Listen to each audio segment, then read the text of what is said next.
Wherever is more comfortable. You should be comfortable.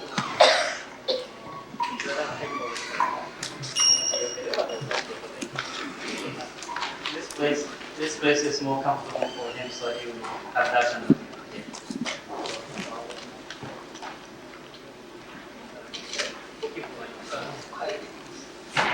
Very well.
Seldom. This is the second thing around my neck today. This is the second thing around my neck today. You can do that. 今日はこのように礼をいただくのは2回目ですとおっしゃってます。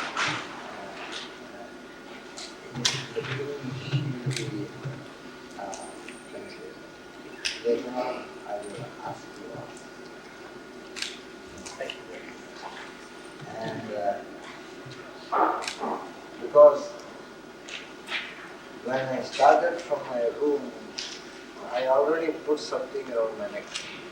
と言いますのは、私がもう自分の部屋からこちらに参りますときに一つ首の周りにかけました。And I usually do not keep a garland around my neck. 私は普通はもう首の周りに何もかけません。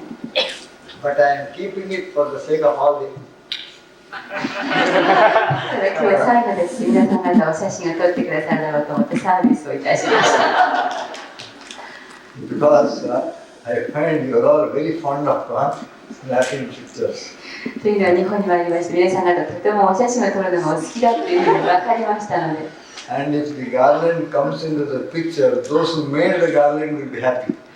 そして何か飾りがあった方が写真写りがいいと思いました。So,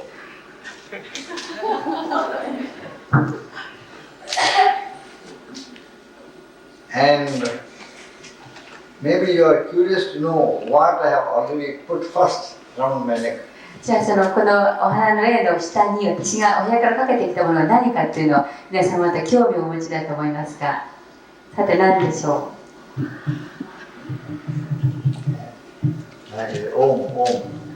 これはオウムの金のチェーンです。It is a present from Mr. Tawara Haudo. これは砂防会館で講演しましたときに田原報道先生からいただいたものです。ミド会。東京。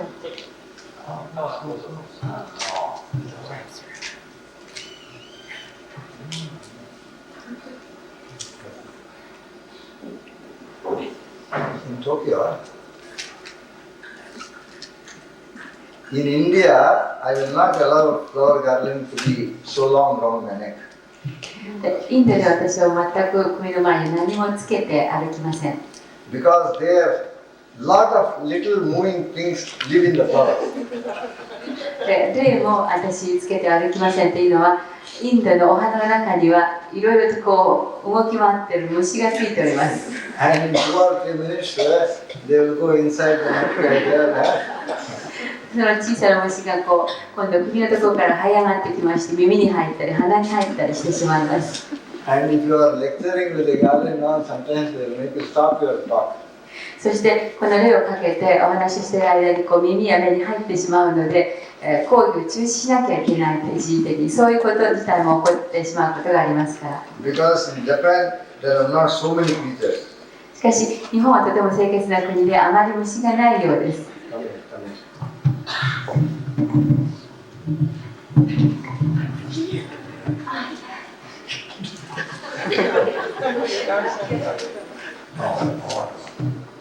Tiny little flying creature. 今黄色のカーネーションのところ小さな虫がついていました。It is happy there. You see? 見えますか？取りましょうかって言ったらノーノーとおっしゃってます。Thank you.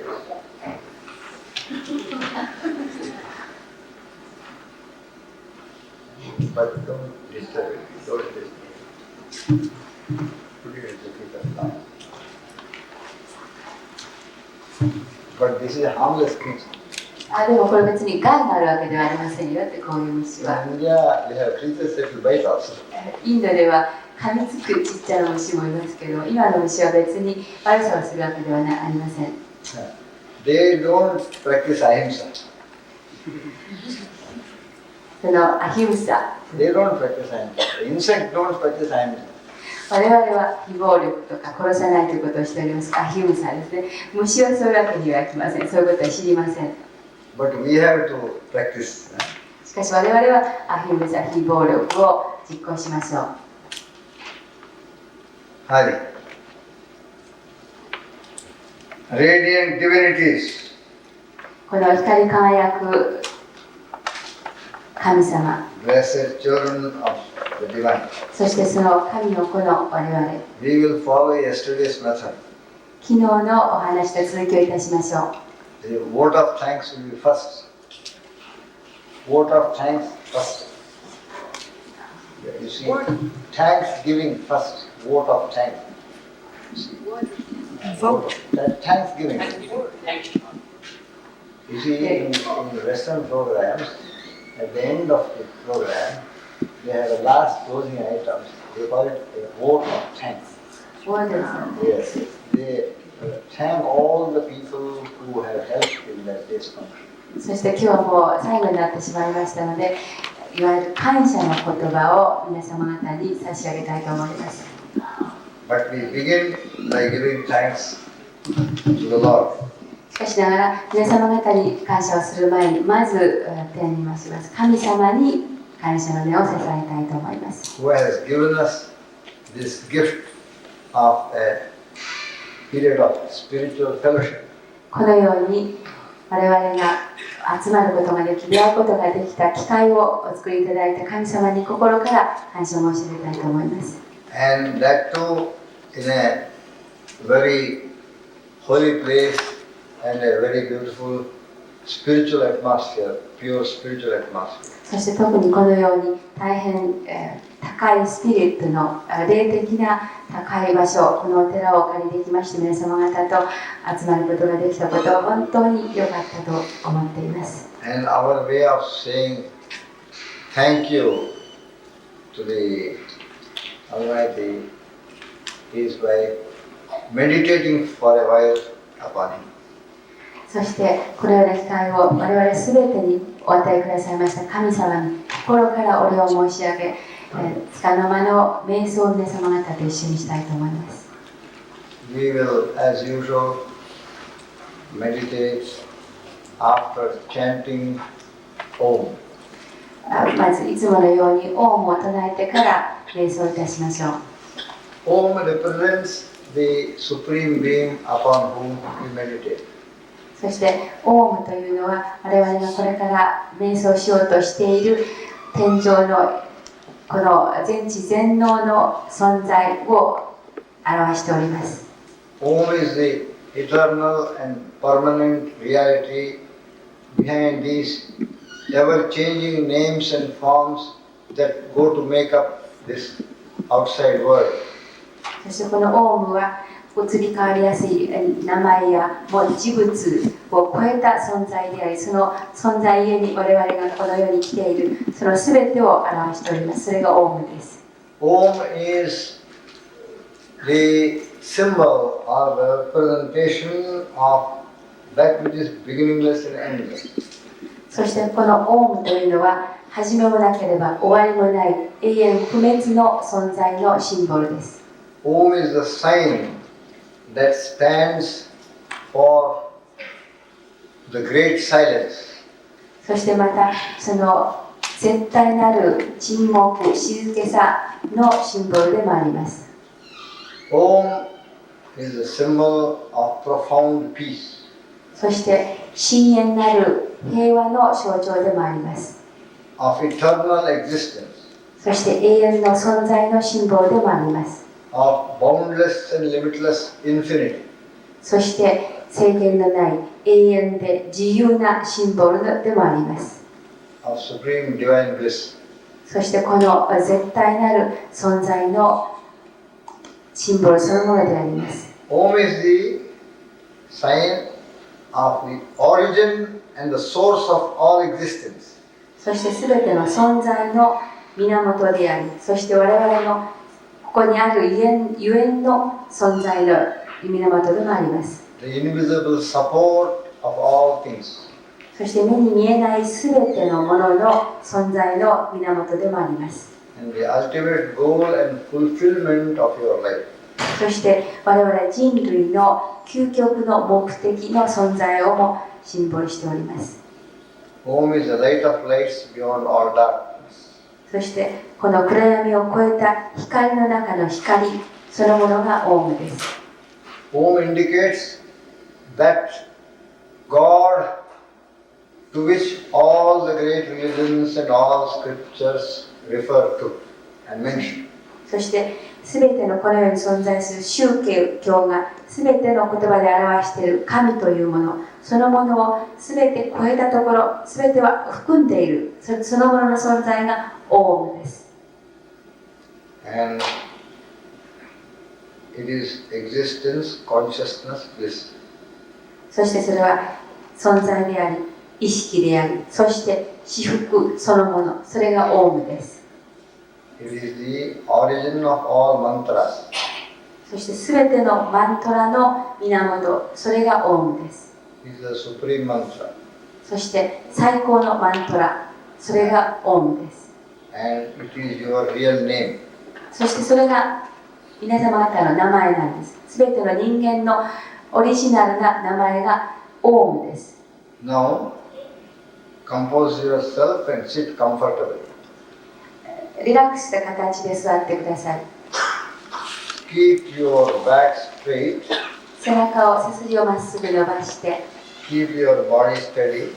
そして体をしっかりと安定した形に保って、But be completely relaxed from head to foot.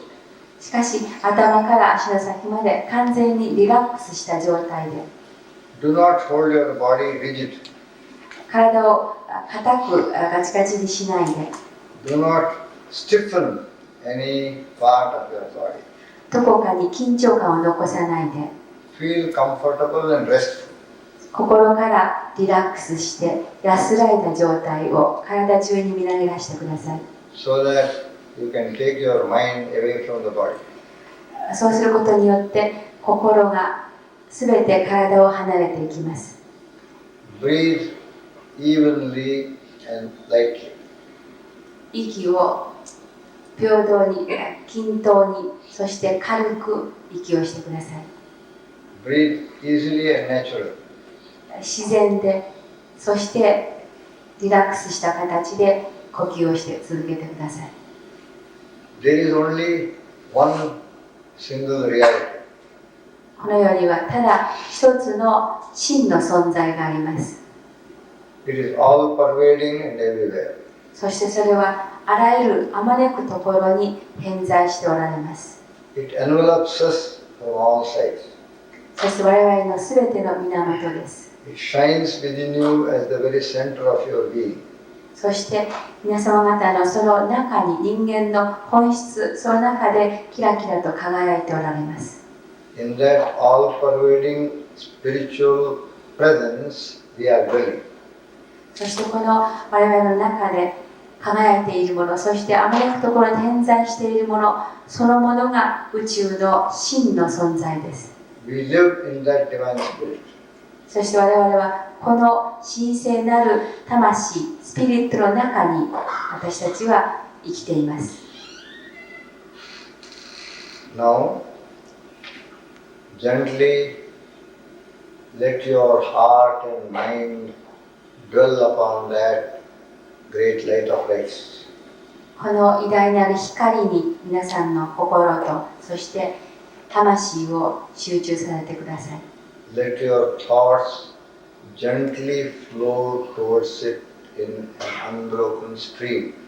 そして一直線に壊れないまっすぐな思いをこの宇宙の絶対的な存在の方に向けてください。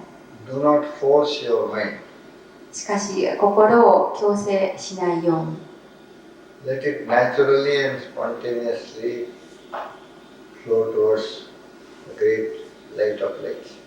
自然で安らいだ形で、そしてこの絶対の存在に向けて心を一心に向けてください。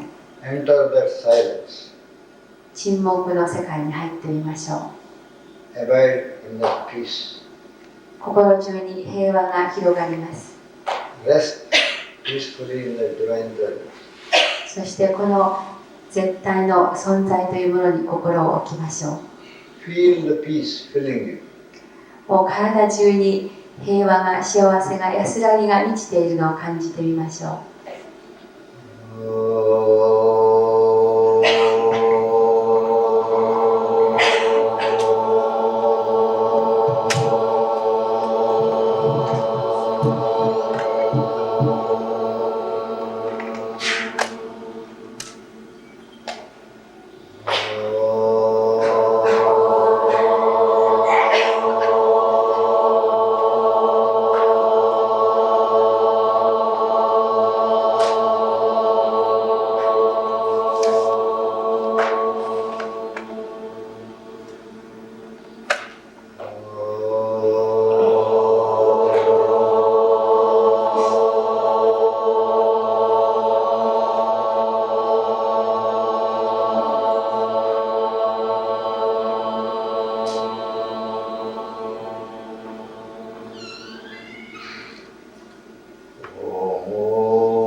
Jnanamurtim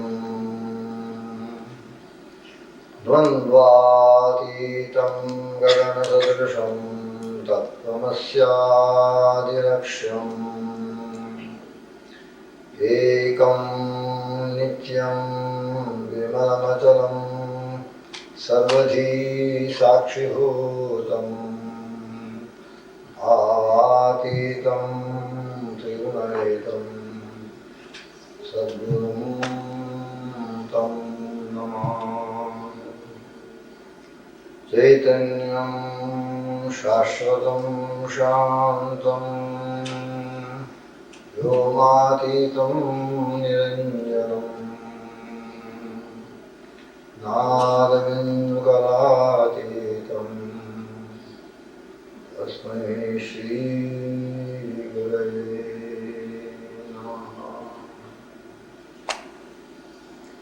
Gaganasadrashamekam Satchitanandarupam Vimalamatalamādyam Tattvamasyadiraksham Sakala Vishayamulam Sarvadhi Sakshibhutam Paramasukadabhavam Sadgurum Bhavayami Om Shri Sadguru Paramatmane Namaha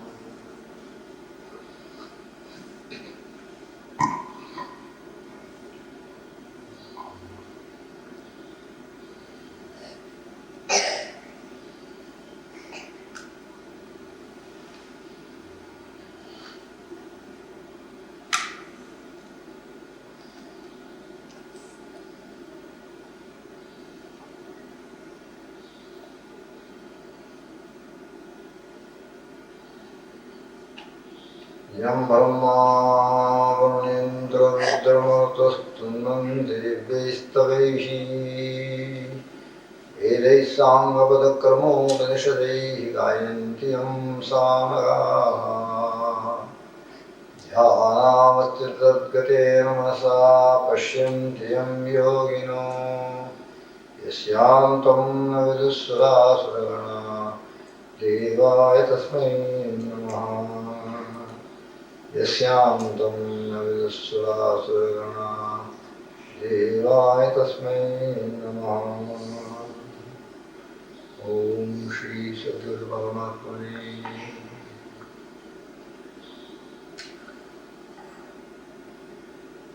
Narayana Narayana Narayana Narayana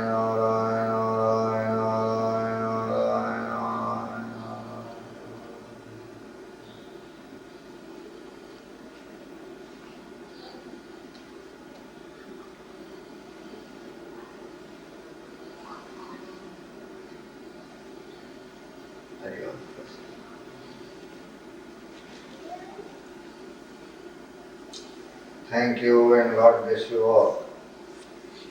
どうもありがとう。そして皆様の上に神様の祝福がありますように。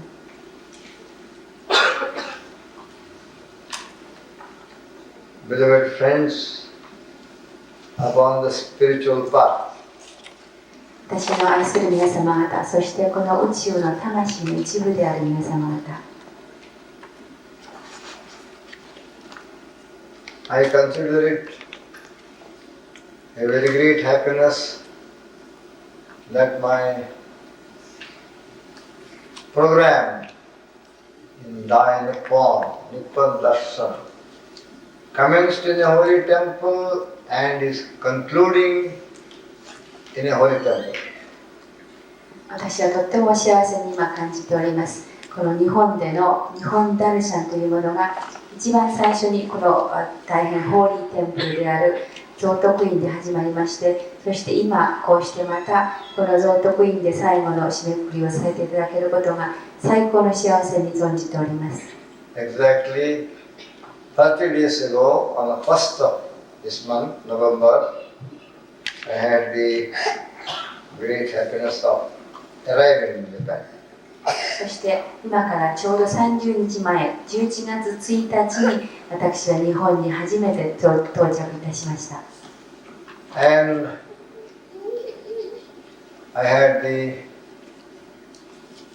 wonderful and loving welcome and hospitality of our beloved and esteemed Taishojo. そしてその時にもう思いもかける素晴らしい大変大きなウェルカムの気持ちでこの贈徳院の大僧正からお迎えを受けました時は本当に素晴らしいと存じました。And once again, after having traveled through Japan and shared and served my brethren in Japan, I come back to experience that same warm and cordial hospitality. そしてそれからちょうど一月の間、日本中を旅行しまして、このヨガの求道者の皆様方と私考えをいろいろと分け合い、そしてお互いに奉仕し合いながらちょうど30日が経ちました。そして今ここにまたこの聖なるお寺にお邪魔いたしまして、もう今一度この大僧正の歓迎を受けましたことは本当に光栄に思っております。When I depart tomorrow and go back to India, I shall carry feelings of deep appreciation and much gratefulness in my heart for this loving hospitality. そして明日はいよいよ日本を立つ日になってしまいましたけれども、私は日本を去りましてもこのとても嬉しい気持ちをそのままキャリーして運んで持っていくつもりでございます。そしてともに心から感謝の気持ちも一緒に持ってインドに帰るつもりでおります。And I will carry in my mind the happy memories of our days in Zotokuin. そしてこの贈徳院で着いた時と、そしてまた出発する前にとても心満たされた安らかな日々を過ごさせていただきました。この幸せな気持ちをぜひ一緒に持って帰りたいと思っています。Daisojo Fuji Sama has made us feel that we are members of his own family and belong here. そしてこの大徳院の大僧正藤井様はまるで我々がこの贈徳院のメンバーである家族であるようなお取り扱いをしていただきまして本当に嬉しく感謝しています。From the very first evening of our arrival here, I never felt that I was with any stranger or new person. 私がこの贈徳院に11月1日に着きましたその最初の夜からずっとまるで私が贈徳院にとっての知らない人であるというような感じが全くしませんでした。Such was his attitude of oneness and harmony. それほどこの藤井大僧正の歓迎のご様子というものは本当にワンネス、我々は全て一つである。そしてみんな一緒であるということを本当に体でも心でも表していただきました。And I pray to the Almighty that He may bless him with long life to radiate this love and goodness towards countless people. そしてこの宇宙の絶対的の存在に私は藤井大僧正がもうずっとこれからも長く生きてくださいますように特にお祈りしております。そしてこの藤井大僧正の愛を日本の皆様方にもっと広げていただきたいと念じております。After returning from our programs to this place on the 21st, 28th, after returning from our programs here on the 27th, I had the opportunity of having darshan of the great Buddha of Kamakura. 私、すべての日本のプログラムを終えまして、11月27日にこの贈徳院に再び入らせていただきました。そしてその間に、いわゆる鎌倉の大仏のダルシャンも私は受けることができました。Because on the 27th we went directly from Tokyo to Kamakura and then came here. と言いますのは、27日に私、一つのレクチャー終わりましたから、東京から直接鎌倉の大仏の方に寄らせていただいて、そしてこの贈徳院に入りました。And the visit to Kamakura was a double blessing. この鎌倉にお邪魔したということは、本当に2つも大きなブレッシング、祝福を受けました。Because after having darshan of the great Buddha, I had the darshan and satsang of a holy monk of the Sri Ramakrishna order. この鎌倉の大仏で私ブレッシング、祝福を受けましたから、後にシュリ・ラーマ・クリシュナのスワミとお目にかかりました。そしてブレッシングを受けました。Because we visited and paid our respect to Swami Chidananda at the Ramakrishna Vivekananda Society there. ラーマクリシュナミッションのシッダータナンダ寺をご訪問いたしました。And we spent an hour that evening with him.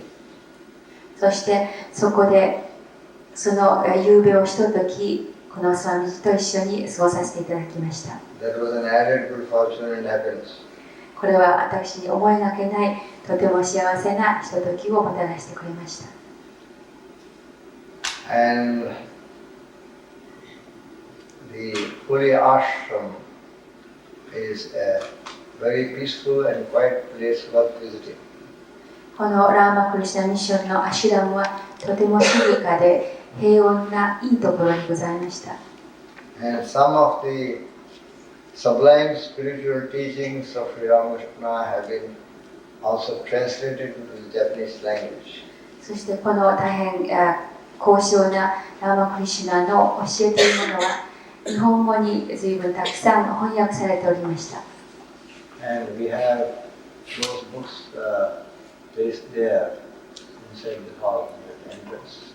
このホールのちょうど入り口のところにこのラーマクリシュナミッションが日本語に翻訳しております本が置いてございます。Much spiritual light and guidance can be obtained from the reading of these books. このラーマクリシュナの教え、そしてその日本語の翻訳は、もし皆様方が今後も続けてこの弓道を続けていらっしゃる方にはとても参考になり、いい勉強になると思います。On the 28th evening, I spoke about the 11th and worship of the Holy Master Swami Chidananda. そして私は28日の夜にはそのスワミ・シバナンダ、この私の師であられますスワミ・シバナンダのお話を皆さんにさせていただきました。Yesterday, on the 29th, I took the opportunity of speaking about his holy ashram at Rishikesh in India. そして29日の昨日はこのスワミ・シバナンダがお始めになりましたリシケシにございますシバナンダ・アシュラムについてご説明させていただきました。And I spoke about it both as a monastery of monks as well as the headquarters of the Divine Life Society organization. そしてその時にいわゆる我々のようなスワミジがの生活およびその様子というものと、それからこのシバナンダ・アシュラムの全体のディバイン・ライフ・ソサイティのオーガニゼーションについてもお話しさせていただきました。I have mentioned about the programs of the monastery and the activities of the society. その時このアシュラムのプログラムだとかどういう形で運営されているかなどについて皆様方にご説明いたしました。Rishikesh is on the banks of the holy river Ganga. リシケシは大変聖なる川、ガンジス川のほとりにあります。It is at that spot where sacred Ganga leaves the Himalayas and comes out into the flat plains. そしてこのリシケシというのは聖なる川、ガンジス川がヒマラヤのふもとをちょうど分かれまして、この平野のところに向かう起点になっております。Rishikesh is a town of monks which is a gateway to all the holy shrines situated higher up in the Himalayan mountains. このリシケシュという町にはとてもたくさんのお坊さんが住んでおります。そしてまたリシケシュという町を離れますと大変山の中に入って修行しているいろいろなお寺がある。そのお寺への入り口となっているのがリシケシュの町でもあります。There are a number of shrines that are situated above 10,000 feet above sea level. そしてこのヒマラヤのふもと、そして山中には約1万フィート、だいたい3000メートル級でしょうか。この辺にたくさんのお寺がございます。And the mountain source of the holy river Ganga and the Yamuna are also holy places in that area. そしてこのいわゆるもともとのガンジス川の源というものがこのヒマラヤの山から始まっております。Where secular India ends and purely spiritual India begins, that is where Rishikesh is. そのためにいわゆるすべての霊的なインドというもの、そしてその聖なる川、ガンジス川というものがすべてこのヒマラヤ山中から始まっており、その一番源にあるのがリシケシュという町でございます。And in recent years, many groups of people or brethren from this country have been visiting Rishikesh. そして最近では皆様方の国、日本からも多くのグループの方々、そして個人の方々がこのリシケシュを訪問なさっております。And today I wish to mention about the results of such visits to that holy place. そしてその皆様方が来ていただいているそのリシケシュという町、そしてアシュラムというもの、そしてここにいらした方々がどういうふうなものを日本に帰ってからもたらされているかという結果についてちょっとお話してみましょう。This will now bring us nearer to Japan. そしてそうすることによってリシケシュがとても日本の皆様方に近く身近に感じられると思います。Because after having spoken to you about Holy Master and his ashram and institution, I now wish to speak to you about the same Divine Life Society here in Japan. この2日間にわたりまして、スワミ・シバナンダのお話、それからそのアシュラムのお話をいたしました。そして今度はこのディバイン・ライフ・ソサイティというものが日本にも支部を持っております。In Kyushu Island and Beppu City in Oita, we have now a center of Masters Holy Spiritual Work. そして九州は大分市にこのディバイン・ライフ・ソサイティの支部がございます。And that center of spiritual work is a branch of the Divine Life Society which has now been in existence during this year and last year. そしてこの大分にございますディバイン・ライフ・ソサイティの支部というものは昨年できまして、昨年と今年と活躍を続けております。And this has been the direct result of the visit of Atsu Kawabata and Mrs. Kawabata, Linda Kawabata to India and to the ashram. これはまずこの川端敦さんと川端リンダさん、この2人がインドを訪問されまして、その一つの結晶として生まれましたのがディバイン・ライフ・ソサイティの大分支部でございます。これがまず最初の結果です。After having visited Rishikesh, stayed at Holy Master's ashram and seen the activities there and the work of the Divine Life Society, they were inspired and prompted to commence a similar work here. そしてこの川端敦さんとリンダさんがリシケシュにご訪問されまして、我々のアシュラムに長く滞在されました。そしてつぶさにこのディバイン・ライフ・ソサイティの活動を見られ、そしてぜひこのディバイン・ライフ・ソサイティを日本にも広めたい、日本の方にもぜひ親しんでほしいという心でもってこの大分にディバインハイソサイティの支部を作られる運びになりました。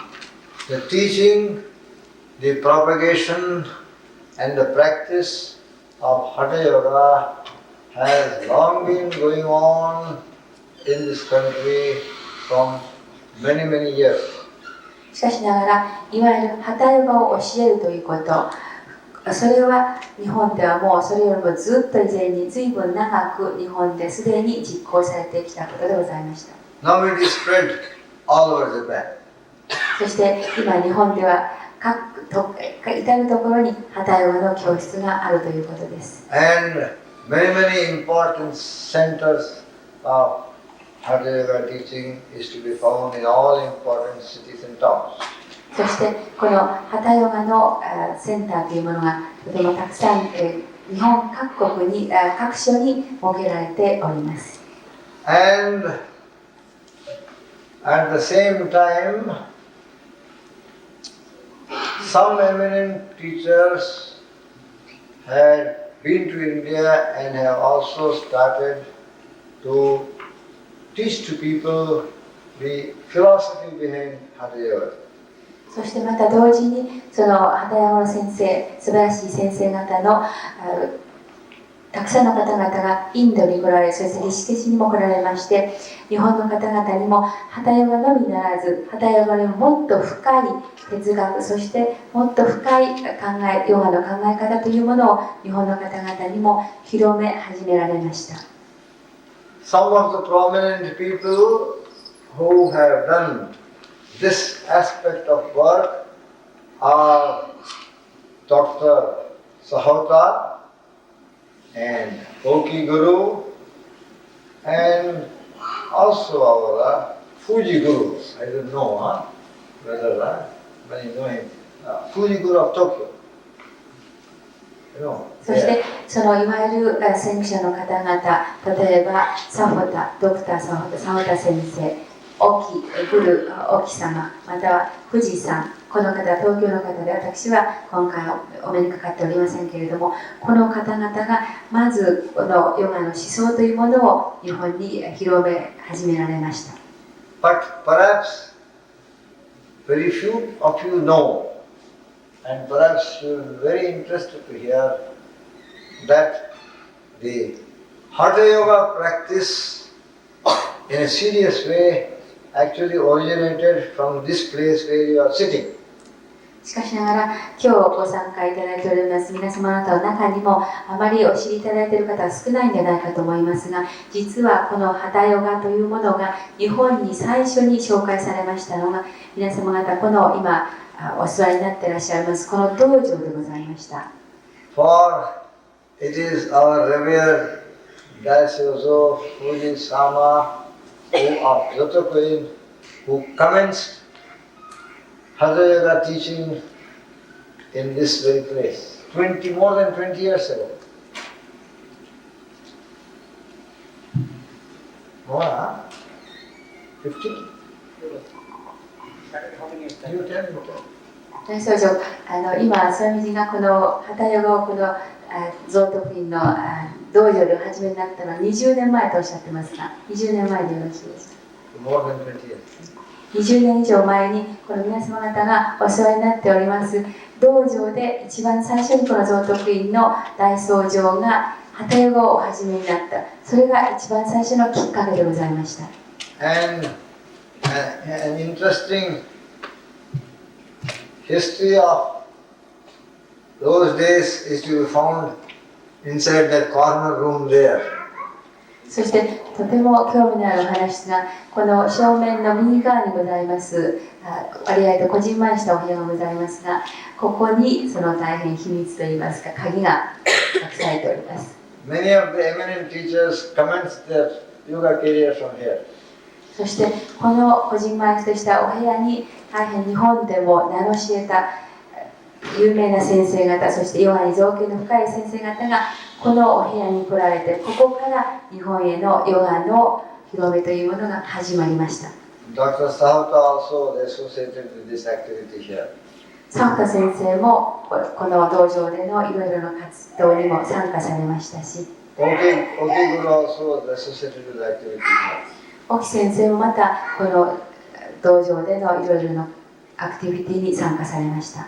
And our beloved friend Tara Hodo also was associated with this place. また後ろの方にお世話になっていらっしゃいます田原報道先生もそのお一人でいらっしゃいました。And our Diocese of Vijayasama was the silent benefactor of this work that comes here. そしてこの前にお世話いただいております藤井大僧正が影の立役者でございました。See, it is with this background that Atsukawabhata visited India and the ashram. このようにずっと以前に畑山というものが日本に紹介されまして、いろいろと変遷を得まして、川端さんとそれから奥さんのリンダさんがインドに行き、これを日本にぜひこのフィロソフィー、考えというものを広めたいというふうに思われたわけです。He found that it was very, very necessary to enrich the Hatha Yoga practices with sadhana, spiritual sadhana. そしてその川端さんはインドのエシケシのアシュラムに滞在することによってただ単なるハタヨガというものを日本の方々がやってらっしゃるにはとどまらずにそのハタヨガをもっとリッチな豊かなものにするそのためのサダナ精神的な修養というものを日本にぜひ広めたいというふうに思われました。 Because the ultimate purpose of yoga and the ultimate objective of yoga was to attain divine experience.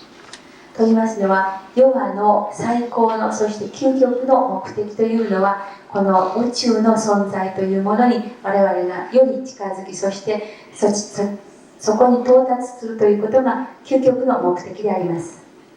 And to raise up our consciousness and restore it back to its state of perfection and peace. 我々のこの意識という存在を高揚させ、そしてこの完全なる存在、宇宙の存在と一つになるということが我々の究極の目的であります。 And to that supreme experience which has been pointed out by all the great world teachers like Buddha, Jesus, Muhammad, Zoroaster and Lord Say, that goal which has been pointed out by all the great teachers and messengers, to that goal Hatha Yoga was the foundation and the entrance. 例えば今までの聖人の方々、ブッダだとかキリストだとかモハメッドだとかこれらの方々が全ていかなる宗教にもかかわらず指摘していらっしゃること、そして指導しようとされたことは人間のそして人生の究極のゴールというものがこの宇宙の絶対的な存在に近づき、そして合一一つになるということでございました。そしてこのハタヨガというのはその入り口、大変貴重な入り口になるわけです。 A building does not stand without a foundation to rest upon. この建物というものも礎石というもの、土台にしっかりしていないと存在はいたしません。 Therefore, a foundation is very, very important. ですからこのヨガにおきましてもまず基礎を固めるということはとても大切なことです。 But if you stop with the building of a foundation, construction of a foundation, you cannot live in that foundation. しかしながらこのビルを建てるにしてもその基礎作りだけで終わってしまってはそのビルの中に住まうということそれはできません。 Once you have constructed the foundation, you must proceed further and construct the building. ですから基礎をしっかり固めた上はその上に素晴らしい建物を建てる努力をしなければ何も役に立ちません。 Therefore, the building up of the structure of devotion, meditation and God's self-realization is the logical progress and the logical conclusion of the foundation of Hatha Yoga. ですから人々に奉仕し、そして瞑想し、神を知ろうとする努力をする、このようなサダナというものを続けることが大変理論的な宇宙の絶対的な存在に近づく道であります。It is these aspects of spiritual life that carry forward and complete the real work started and commenced by Hatha.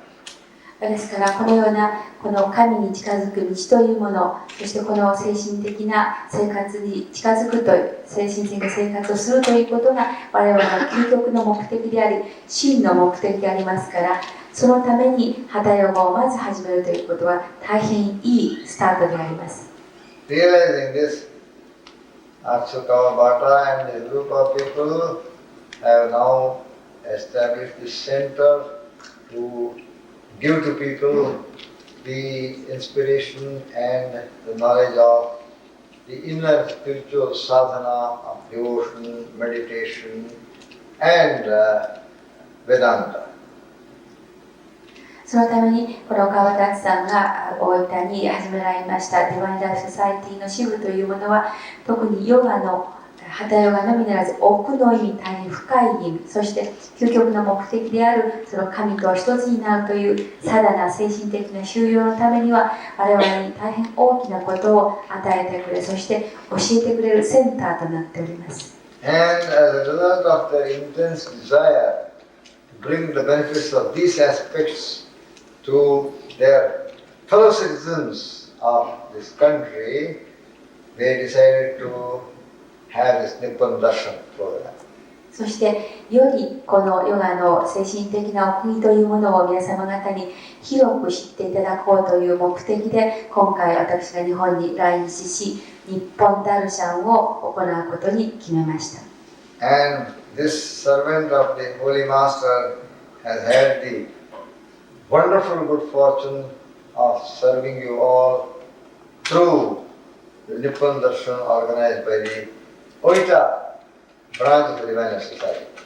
そしてこの私の師であるスワミ・シバナンダのお心によって真にこのヨガの皆様方に語る機会を私は与えられまして、大分を皮切りに日本中に日本ダルシャンを行ってくることができました。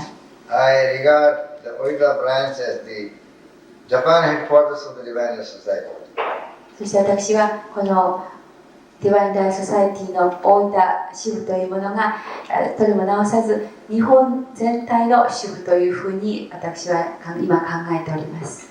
And if there is a desire on the part of others to have divine life groups in their own place, it will be a great good fortune. そしてまた日本の各地でディバインライフソサイティの支部というものを作りたいと思われる方がいらっしゃいましたら、本当に私は歓迎いたしますし、嬉しく存じます。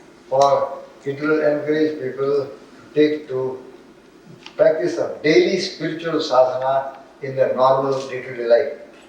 そしてそのように身近にこのディバインライフソサイティというものがあれば、皆様方人々が身近に毎日の生活、そして仕事の中にこのヨガというもの、そしてサダナというものを行うことがもっとより簡単に、そして身近にできるようになると思います。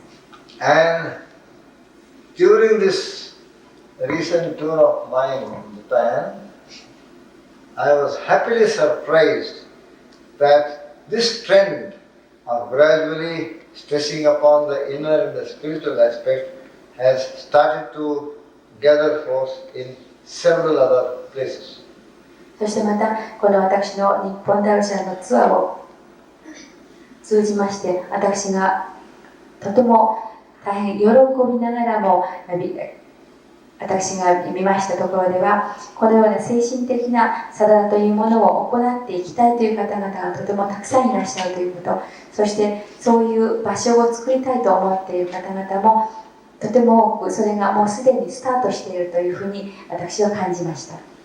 Prominent among them was Dr.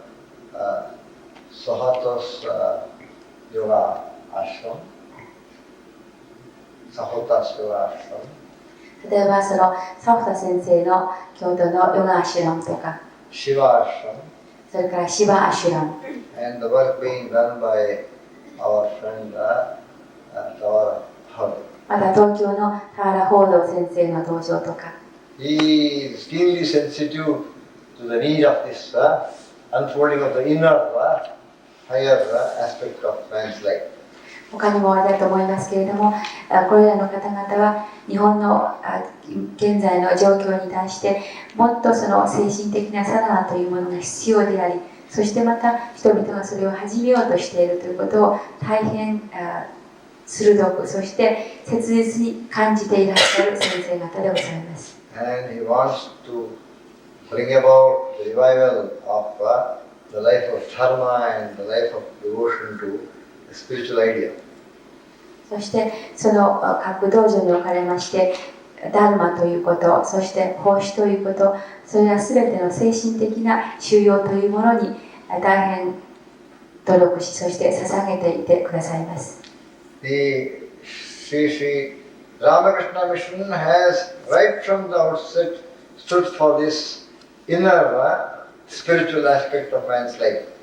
そしてまたこのラーマクリシュナミッションでもここではもう最初から人間の内的な霊的魂的なお話というもの、そしてその必要性というものを説いております。 For its original founder, the great Swami Chidananda, gave the message of karma, bhakti, dhyana and jnana. そしてこのラーマクリシュナミッションの創始者でいられますビベーカナンダジはカルマ、バクティ、ニャーナ、それらのヨガのことについて説いておられます。 And his 4 books on these 4 yogas are well known all over the world. そしてこのビベーカナンダジの書かれました4冊の本は世界的に有名であり大変よく読まれています。 And our beloved Daisozo Fuji-sama has been silently encouraging this same trend in his own place.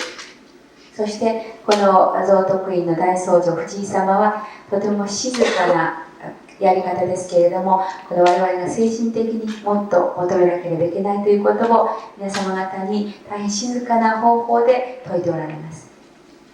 Thus, while the Zotokuin temple has been the original source of inspiration towards Hatha Yoga, it is also a place, spiritual place of prayer and worship and inner meditation. そして先ほど申し上げましたように、蔵徳院というものは一番ヨガというものが日本に、上陸しまして根付きました最初の場所であり、またハタヨガが初めて行われた場所でもございます。しかしハタヨガのみならず、このスピリチュアルな霊的な祈りの場所としても一番大切であり、そして我々にそれを教えてくれている場所でございます。 Thus, on the very first night of my arrival on the 1st of November, when I visited this beautiful dojo, I immediately decided to have early morning prayer and meditation from the very next day. 私、日本に着きまして最初の夜、この蔵徳院に入らせていただきました。そしてその夜、この道場を拝見しまして、もう自分がまるで今まで来たところに戻ったようにとても嬉しく感じ、すぐに次の日の早朝からここでダンサーをしましょうというふうに周りの人々に伝えました。 And on the 2nd November morning and the 3rd November morning, we had little silent meditation and prayer early morning at 5:30. そして私がこちらにお邪魔しておりました日は毎日朝5時半からこちらで早朝のダルシャンを欠かさずやらせていただきました。 In which Reverend Dachuda himself participated. そして大変光栄なことにこの藤井大僧正もこの早朝のダルシャンに毎日ご参加いただきました。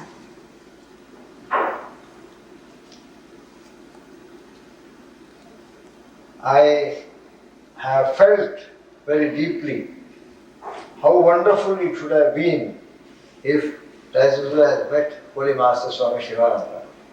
その時に私は本当にもしこの藤井大僧正がスワミ・シバダンダにお会いいただいていたらどんなに素晴らしかっただろうとそのように感じました。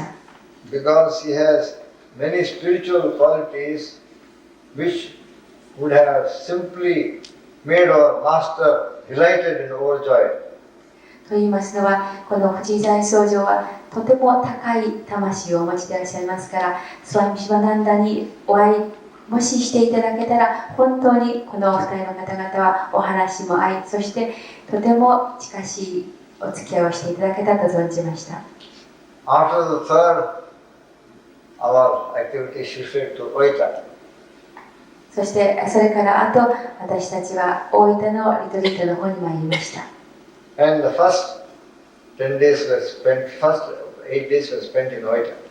そして最初のこの道徳院で3日を過ごさせていただきました。あと8日間は大分で過ごしました。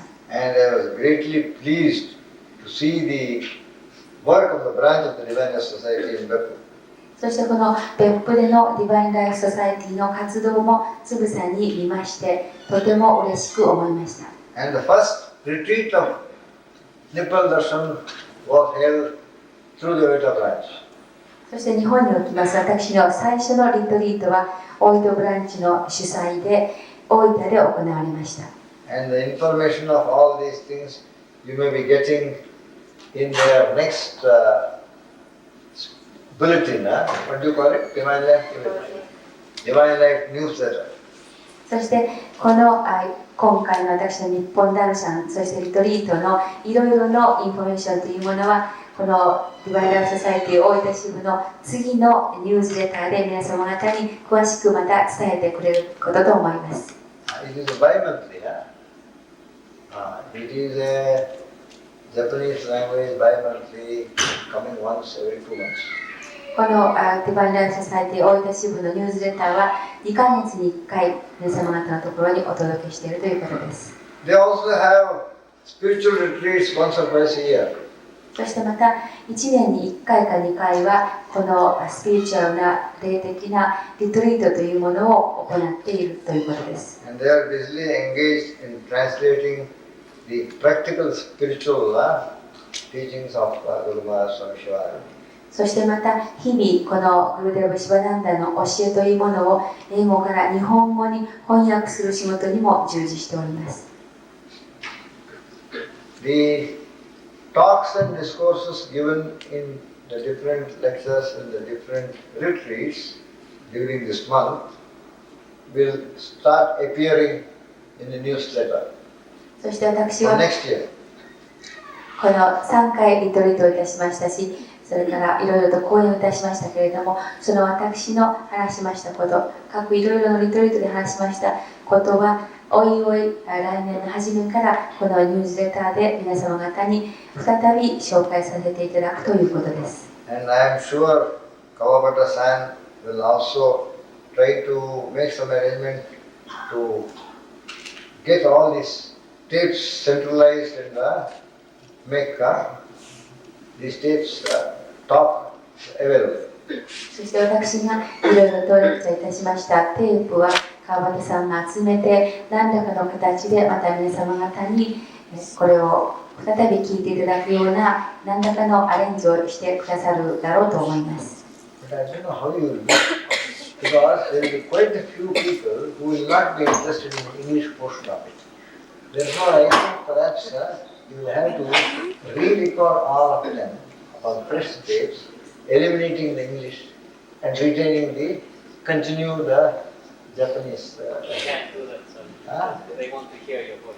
Oh, 今ですね、でもそのレクチャーはとてもたくさんあるし、英語を聞きたくない、日本語だけ聞きたいという人があるだろうから、そうしたら英語の部分は除いて日本語だけ編集するのは大変だねというふうに今川端さんの方に言われました。そうしましたら川端さんが、いや日本語よりもスワミジの英語をそのまま聞きたい方の方がずっと多いんですよっていうふうに言われましたら、おおっていうふうにびっくりされました。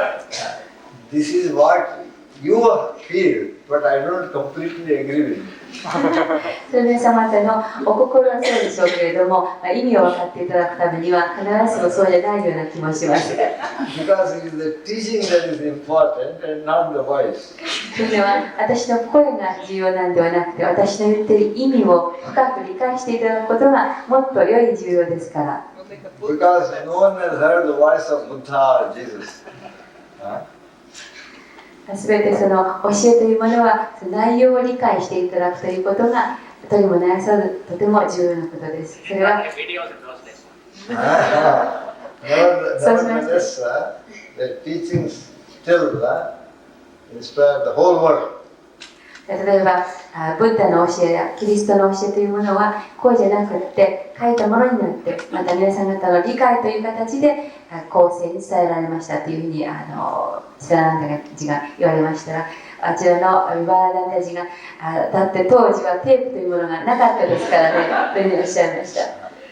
The important thing is, even the teaching is not so important, but it is that part of the teachings which you start practicing that is important.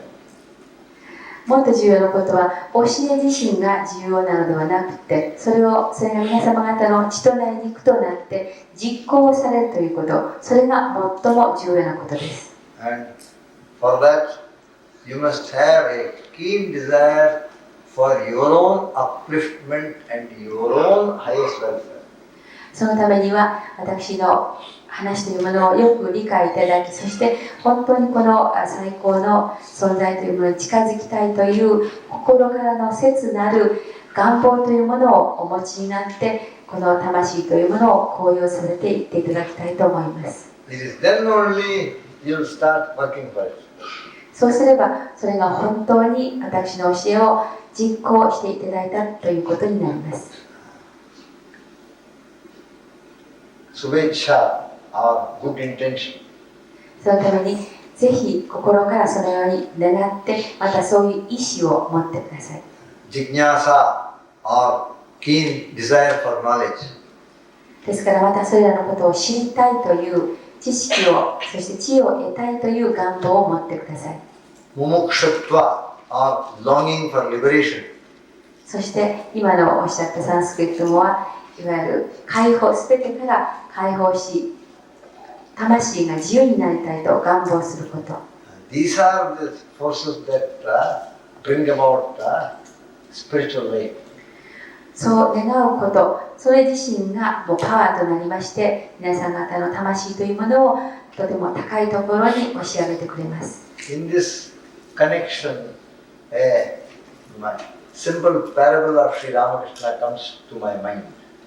そしてこの点でラーマ・クリシャナの教えが私の心に戻ってまいりました、浮かんでまいりました。 A mother was putting her child to sleep. お母さんが子供を寝かしつけていました。 And as the child was about to go to sleep, it made a request to the mother.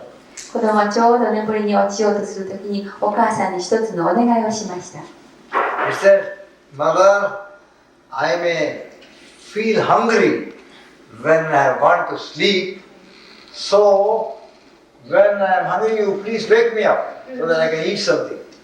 子供がもし私はちょうど寝てるときにお腹が空くかもわからないから私がお腹を空いたらお母さん私を起こしてくださいねというふうに子供がお母さんにお願いをしました。 The mother said, Don't you worry, my child.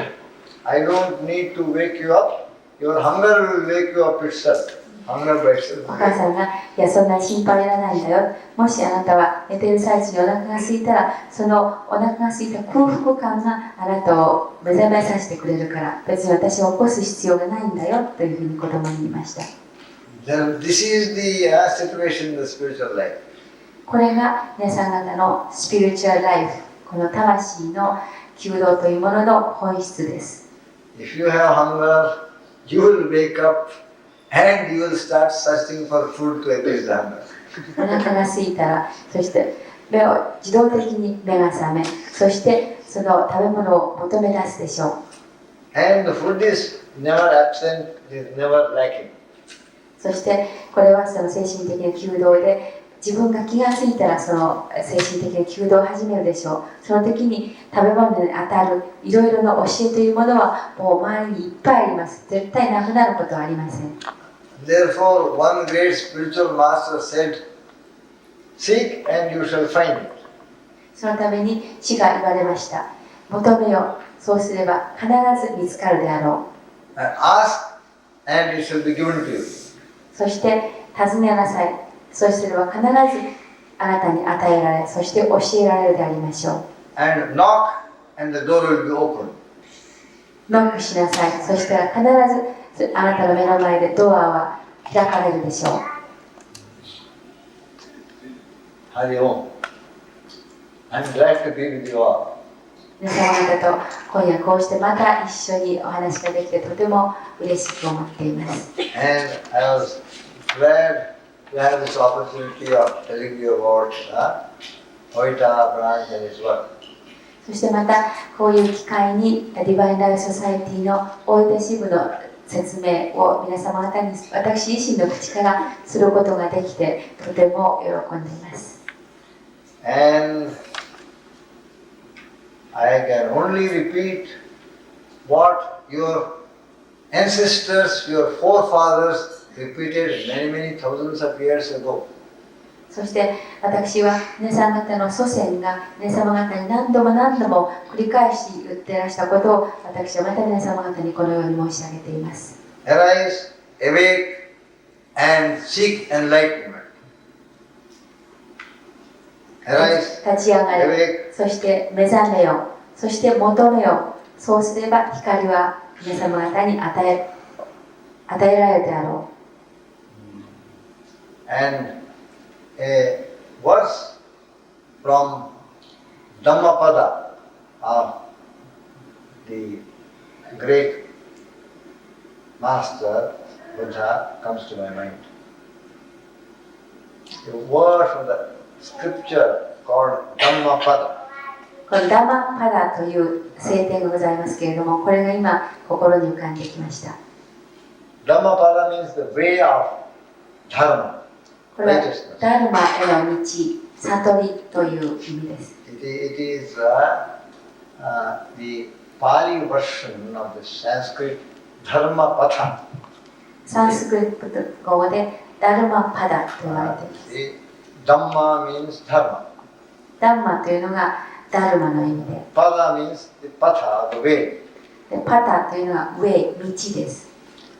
It is a book of spiritual instructions given by Lord Buddha to the bhikshus, the monks. そしてこれがそのブッダがその弟子に対して教えを説いたその本です。 It is a great little book, これはとても偉大な本で、 small in size, but very great in wisdom and light. これはとてもサイズ的には小さい本ですけれども、内容は大変偉大なことが書かれています。 Awake, awake among the slumbering, wakeful among the slumbering, wakeful among the slumbering, wakeful among the sleeping. See, among the sleeping people, you are awake. そしてすべてまだ眠っている、目覚めていない人たちの間にあって目覚めなさい。 Industrious and active among the idle.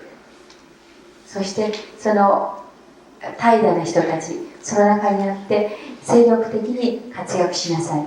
Vigilant among the heedless. Vigilant, watchful among the heedless.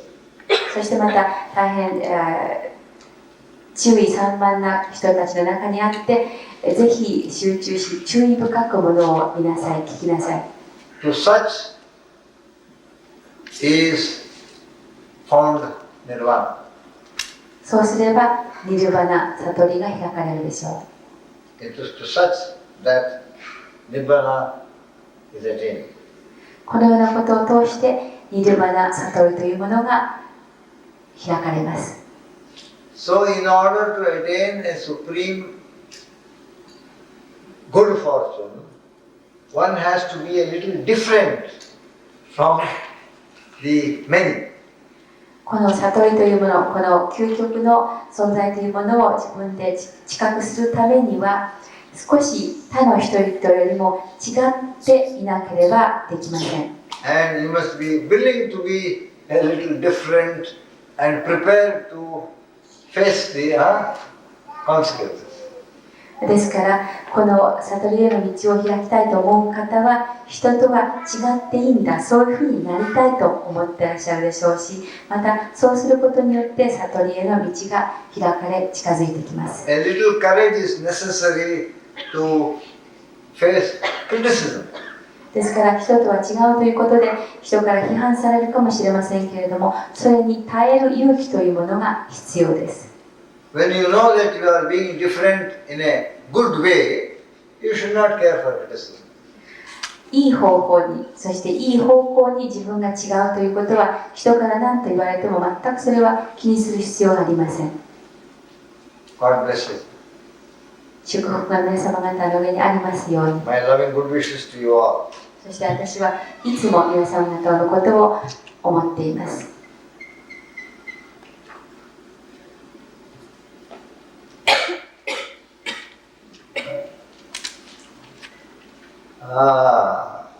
Arigato. Oh, he himself spoke. Wonderful, wonderful. I am very happy to share with you some very good news. とてもここにいいニュースがございます。A young 12-year-old boy who was in a very serious condition in the hospital a couple of weeks back, he is now perfectly all right, and he has just now telephoned to say, "Thank you, I am fine now." No, I seriously said. でいいニュースというのは、私12歳の男の子の写真を見ました。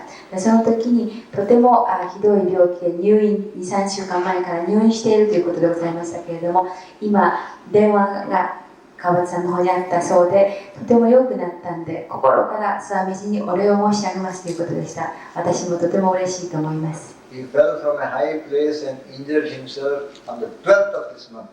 He's trying to rescue a dog. Oh, he tried to save a dog from a steep mountainside and fell.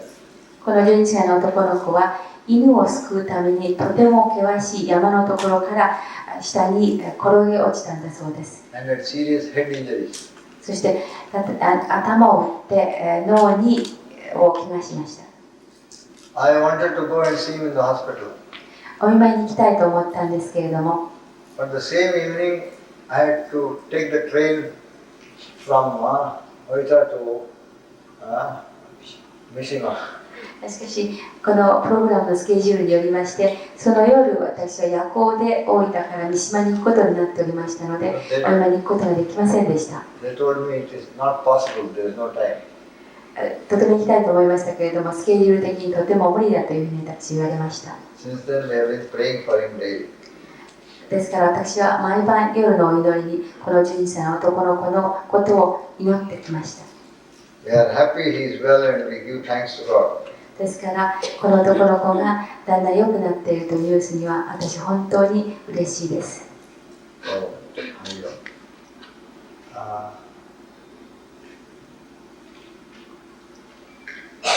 I have again to make the same announcement I made yesterday. 昨日と同じお知らせをもう一度しようと思います。Those of you who want to catch the 9:20 bus, you may think of the time and leave when you wish to leave. 最終のバスが9時20分に出るそうですので、もしバスに絶対お乗りになろうとお思いになる方は、どうぞそのお時間を気になさって、お出になってください。 But please take prasad before you go. でも皆さん方、ここを去られる前に必ずプラシャドをお持ちになってくださいね。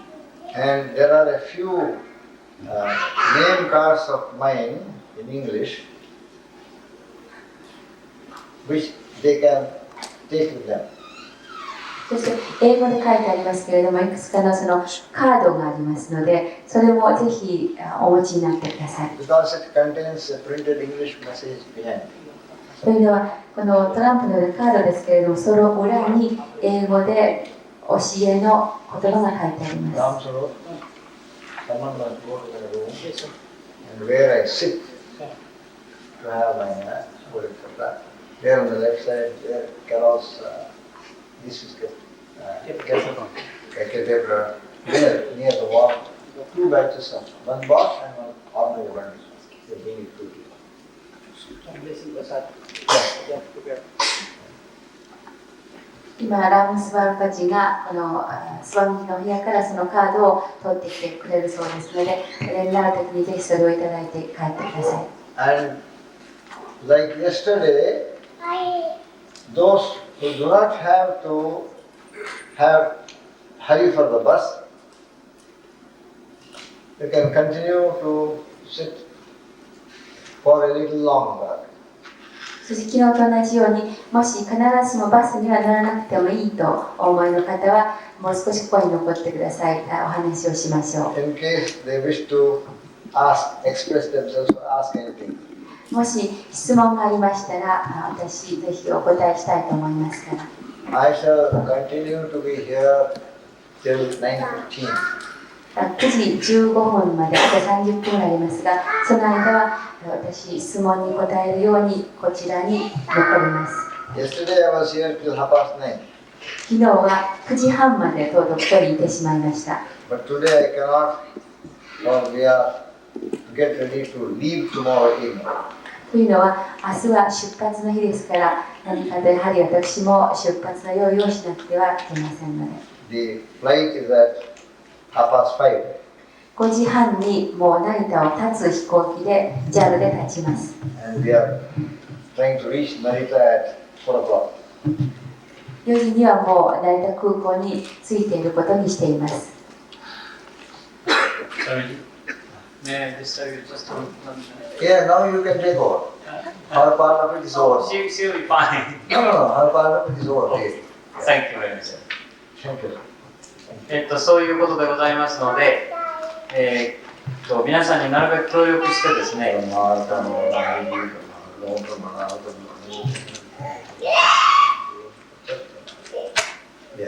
タクシーをお呼びしようと思うんです。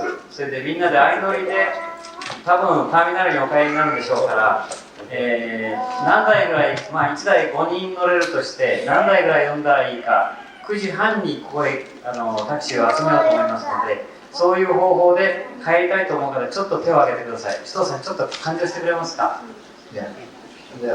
すいません、ちょっと勘定してる間、挙げててください。5人乗りで駅まで。はい、分かったそう、ありがとうございます。じゃあ、足りるか足りないか分かりませんけど、できるだけタクシーを集めております。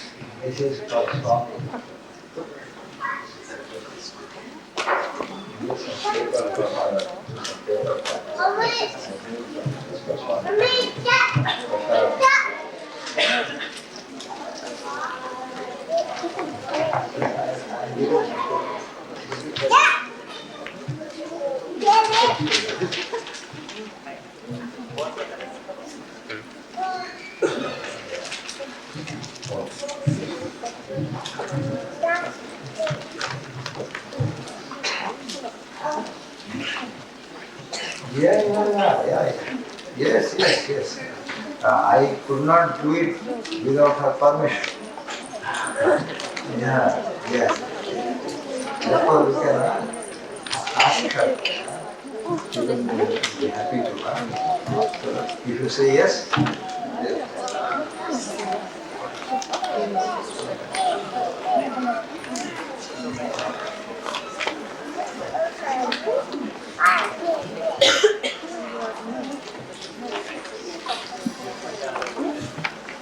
Therefore, I would have straight away, when I mentioned about the books, I would straight away announced your presence. I did not do it because I did not have your permission.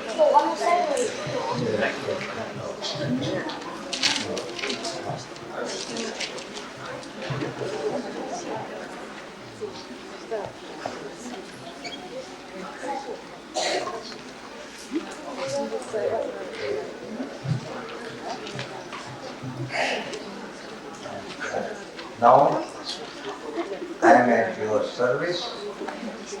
If they wish to take the cards and ask anything, they can スワミジのその素晴らしい名刺を差し上げるとおっしゃってますので、早くお帰りになる方はその名刺をいただいて、それからインドの伝統でプラシャードをいただかれて、静かにお帰りください。それからまだしばらくいたい方はどうぞ。し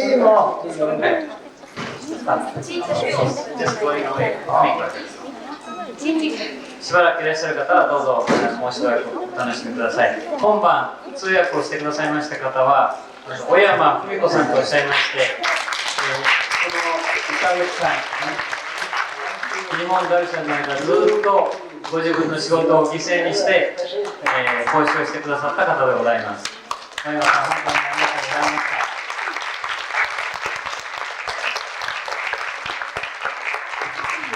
ちょっと提示させていただきますが、仕事を犠牲にしたんじゃなくても最高のものをいただきました。ありがとうございました。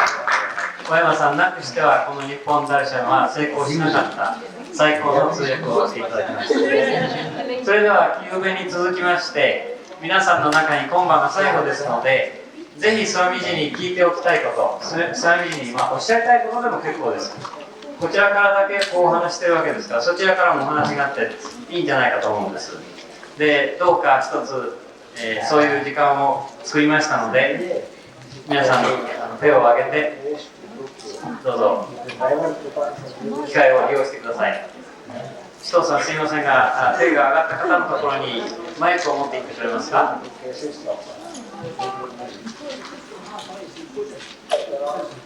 い。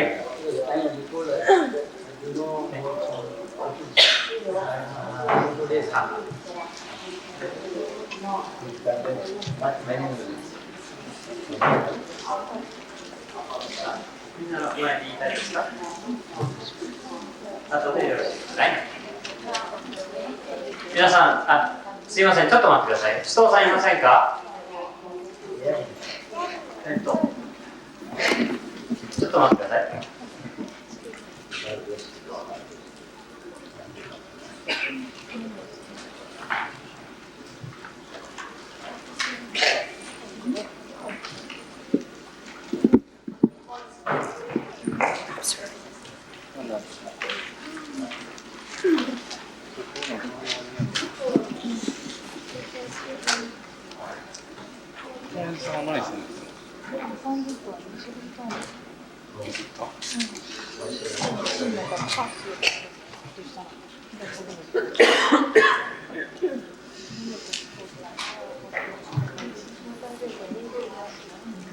首藤さん、質問者、安山君やってもらおう。安山君、質問者が変わるたびにマイクを持ってってくれますか。お願いします。今、一つお願いと、一つしたいことが全部が一つと、それから、インドの場合、ワニシャートの中にいろいろなことが書いてあると思うんですけれども、その中で一番、大事なというふうなことをありましたら教えていただきます。Sri Ishii from Kamakura. He has a big request.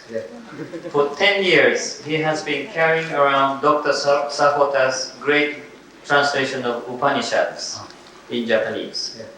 If it is possible, he would like to request for your signature in the back of his book cover, because it is very important for him. He's always carrying the book, and because it is the teaching of Dharma, and he would like to attain that world of respecting and following world of Dharma. And also, he would like to ask you to recite or give us one most important Dharma from the book of Upanishads.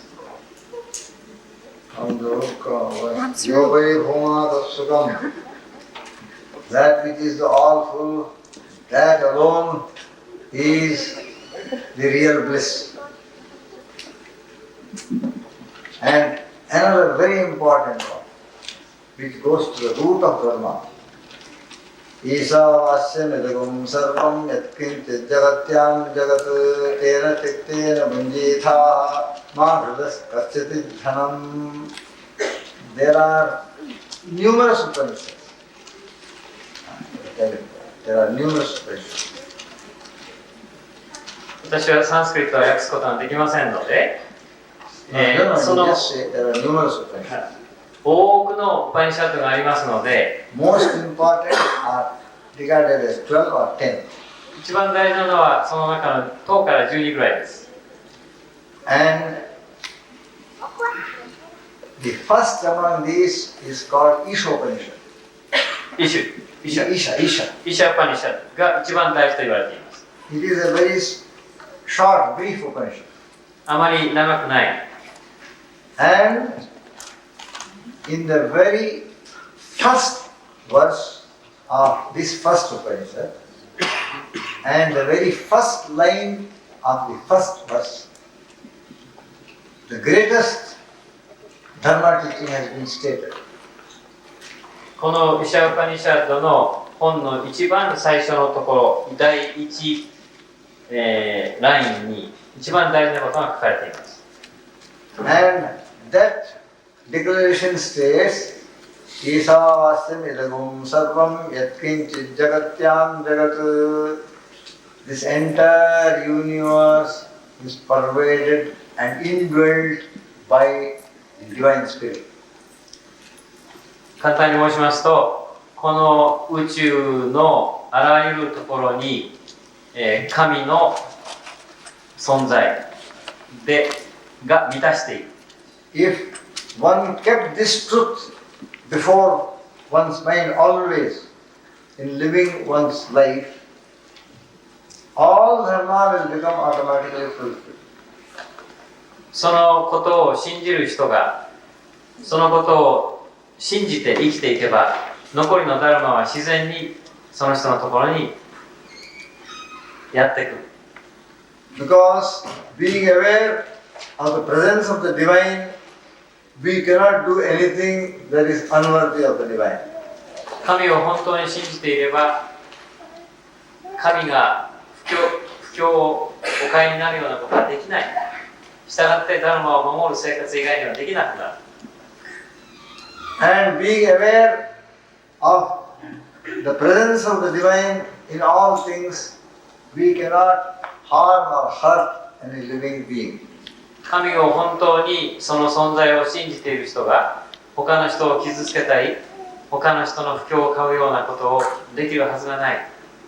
And thus our life will automatically fulfill the great dharma in holding on to this awareness of the divine presence pervading this universe. その人の生涯はダルマを忠実に守って満たされるであろう。なぜなら神を信じているから。 And living in this awareness of the presence will ultimately give us the realization of this presence. 神を信じているということを本当に着実にやっていけば、一人でに悟りが開ける時が来ます。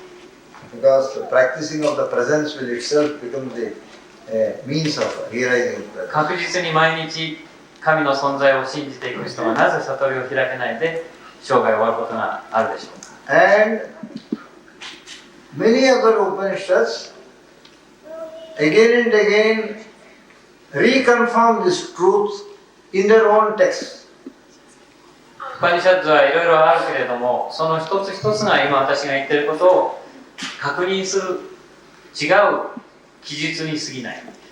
Yatyakinchit jagat sarvam drishyate shvete viva antarbahit tat sarvam vyapya narayana stitaha. Whatever is seen or heard in this whole universe, it is the great spirit pervades it within and without. あるものが見るまたは聞く、そういった感じる宇宙というものは全てに神で満たされている。よろしいでしょうか。 Thank you very much. 広島から来ました小佐野義子と言います。乗ってるんでしょうか。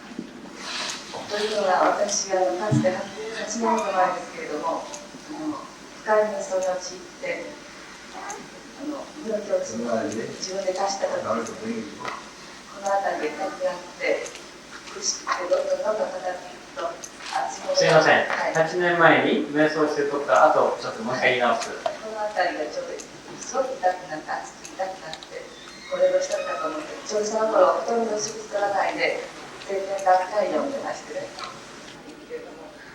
そういうことがあったんですけど、取った下の方のチャクラっていうのがあるっていうのを後で知ったんです。それがチャクラだっていうのは後で分かったんですけれども、下の方のチャクラっていうのは全然感じたことがないから、そういうバランスが良くないのはひょっとして選ぶことであるか、下の方がなんでいけないのだろうか、それともう一つはちょっと待ってください。あんまりいっぺんに多くない人も翻訳できませんから。もう一つも続いてるんですか？それとも別の質問ですか？はい？聞こえません。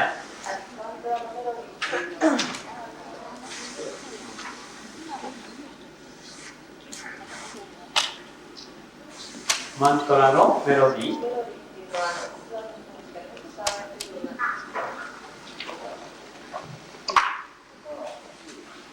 Yes. Mrs. Kosago from Hiroshima Prefecture. She is asking you about one question is about the chakra, and one question is about mantra. There are two questions.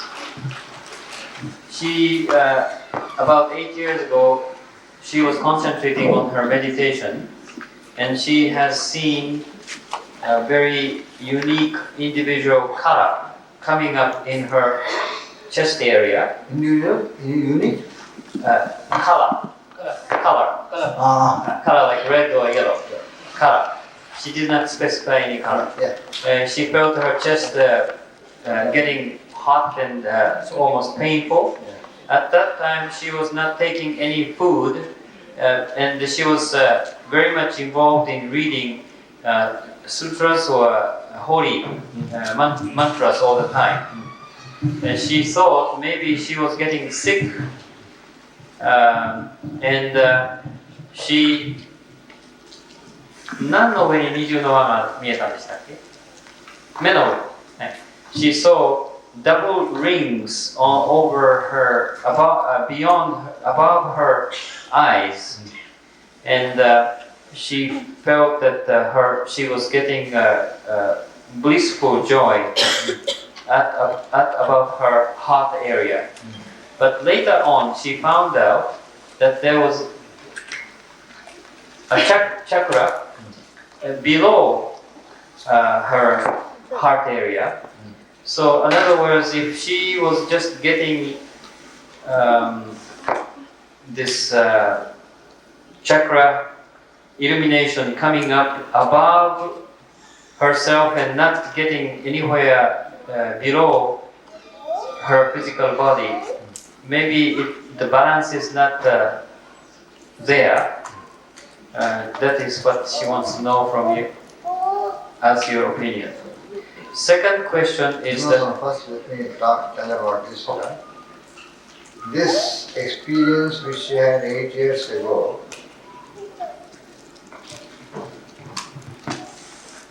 at that time she ought to have consulted and got the advice of the Guru, under whose instructions she had been practicing this type of meditation.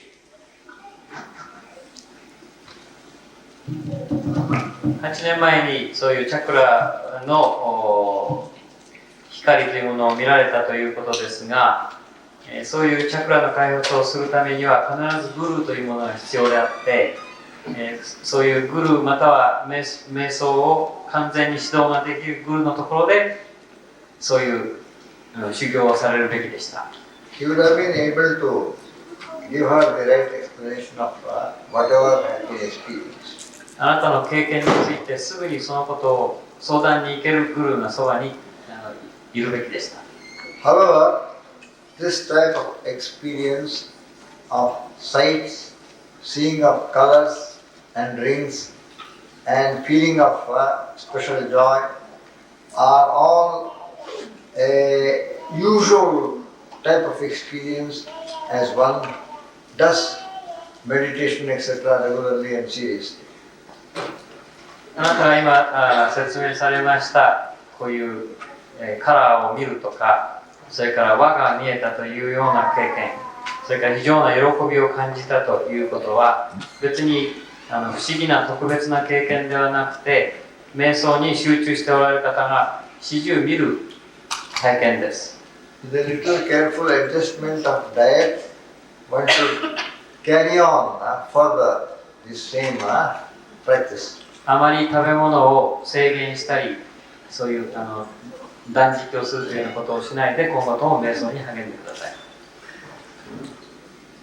Her second vision of some chakra in a lower level, the lower body, need not bother her. 下の方のチャクラを知らなかったというようなことをあまり真剣に考えないで結構です。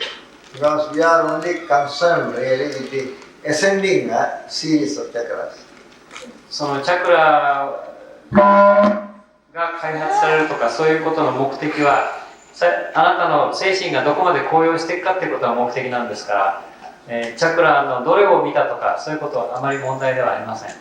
And her vision of lower chakra is not of much great importance or significance. 下のチャクラが、を知らなかったというようなことは全く重要なことではないので気にしないで結構です。So one should carry on progressing further. 瞑想をどうぞ真剣に続けてください。Because though the strict Hatha Yoga science speaks of 7 chakras, the last being the ultimate, yet there are various other chakras besides the main 6 through which one has to pass. ハタヨガの科学では、7つのチャクラということを非常に重要に言っておりますが、我々の最終目標は最高の存在という世界を知るということ、またそこに到達するということですから、7つのチャクラの他にも多くの小さな末梢的なチャクラがいっぱいあるわけです。だから7つのチャクラを知ったからといって必ずしも最高のところに到達できるということではありません。And as many chakras as there are above, so many chakras there are going in a descending order. 下部に向かってのチャクラもたくさんあります。The knowledge of it is all right, but that is not the way we are concerned with. そういうチャクラの知識を得るということは結構ですけれども、そのチャクラの知識にあまりとらわれないようにされた方がいいと思います。So our focus should be upon the ascending order of chakra. あなたがどこまで最高の神の存在というものを信じられるか、知りたいか、そっちの方向に向かって修行ができるかということが重要です。Second.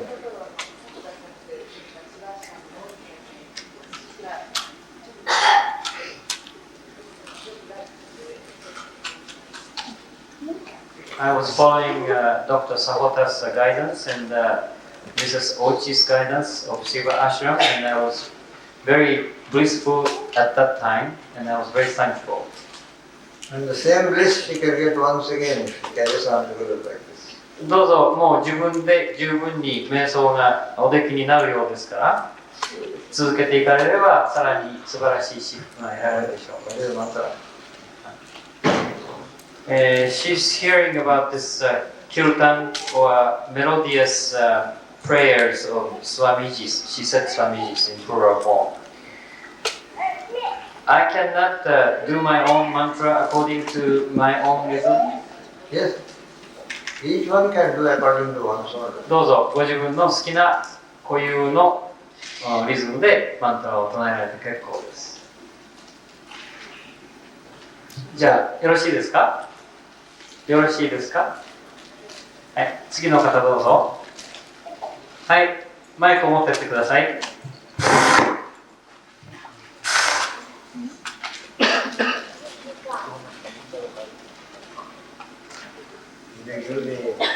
じゃあすいません、子供さんいらっしゃいましたね。大きな声で言ってください。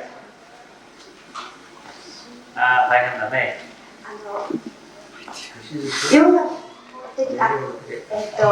贈答院の道具内から参りました。ヨガとは少しかけ離れるかもしれませんが、私たちは在家ですし、家庭に帰れば、家庭に帰ったり仕事場に行けば、もう未来にしてもとても恐怖感があると思うんです。今の世界がとても平和であるとはちっとも思えませんので、そういう中で一人瞑想をしているときに心安らかになるということは正しいことかもしれませんが、俗世間の中にいて平和でいられるという実感を得たいと思いますが、なかなかそうでない人間が多いので、そういう意味で世界の平和観というか、最小限地球単位の平和観というのをどのようにお考えになっていらっしゃるか、あるいはそんな恐怖を持たなくてもいいのだよというお言葉がいただければ、私は安心できるのでございます。Temple. She's talking mainly about not the sadhakas, but those who have families and live everyday common life, dealing with her jobs and coming home to attend families and so on. When she's attending such satsanga evening with people of same direction, she feels very at peace and comfortable. But when she goes home, this world is really not peaceful, and she feels that she has a tremendous fear of about what's going on about the world. One can meditate alone to attain peacefulness, but maybe before one attains the universal peace, what about the peace on this earth, that she can really feel peaceful earth without having fear? And in this smaller unit of her environment, she likes to hear your opinion. This is a common experience of 90% of people who are living in this workaday world and trying to go in the way of the spirit. Goes with the way. Go in the spiritual life. これは今おっしゃった通り、多くの市民の皆さんにとって共通の問題であり、家庭生活している人の 90% ぐらいの人が弓道生活というのか精神的な生活をしたいと思いながらも、あなたと同じような感情を持って生きておられると思います。Because the mind is always subject to the influence of the atmosphere and the situation and the circumstances in which the person is. 心というものは常にあなたの住んでいる世界によって、特に近い世界によって影響されています。It is peaceful in the temple and becomes restless when it goes away into a different atmosphere. 確かにおっしゃる通り、お寺の境内なり本堂にいる間は平和であるけれども、一旦表に出ると決して平和ではない。This is natural. これは自然のことです。But why is it so? なぜそうなるのか。You are peaceful in the temple because in the temple your mind is fixed upon God and the Supreme Being. あなたが寺なり神社なりの中にいるときになぜそういう平和心を感じるかというと、あなたの意識がそこにある神に対して、集中していて、そこから平和を得ています。And therefore, being in contact with a being who is infinite peace, you are also experiencing peace.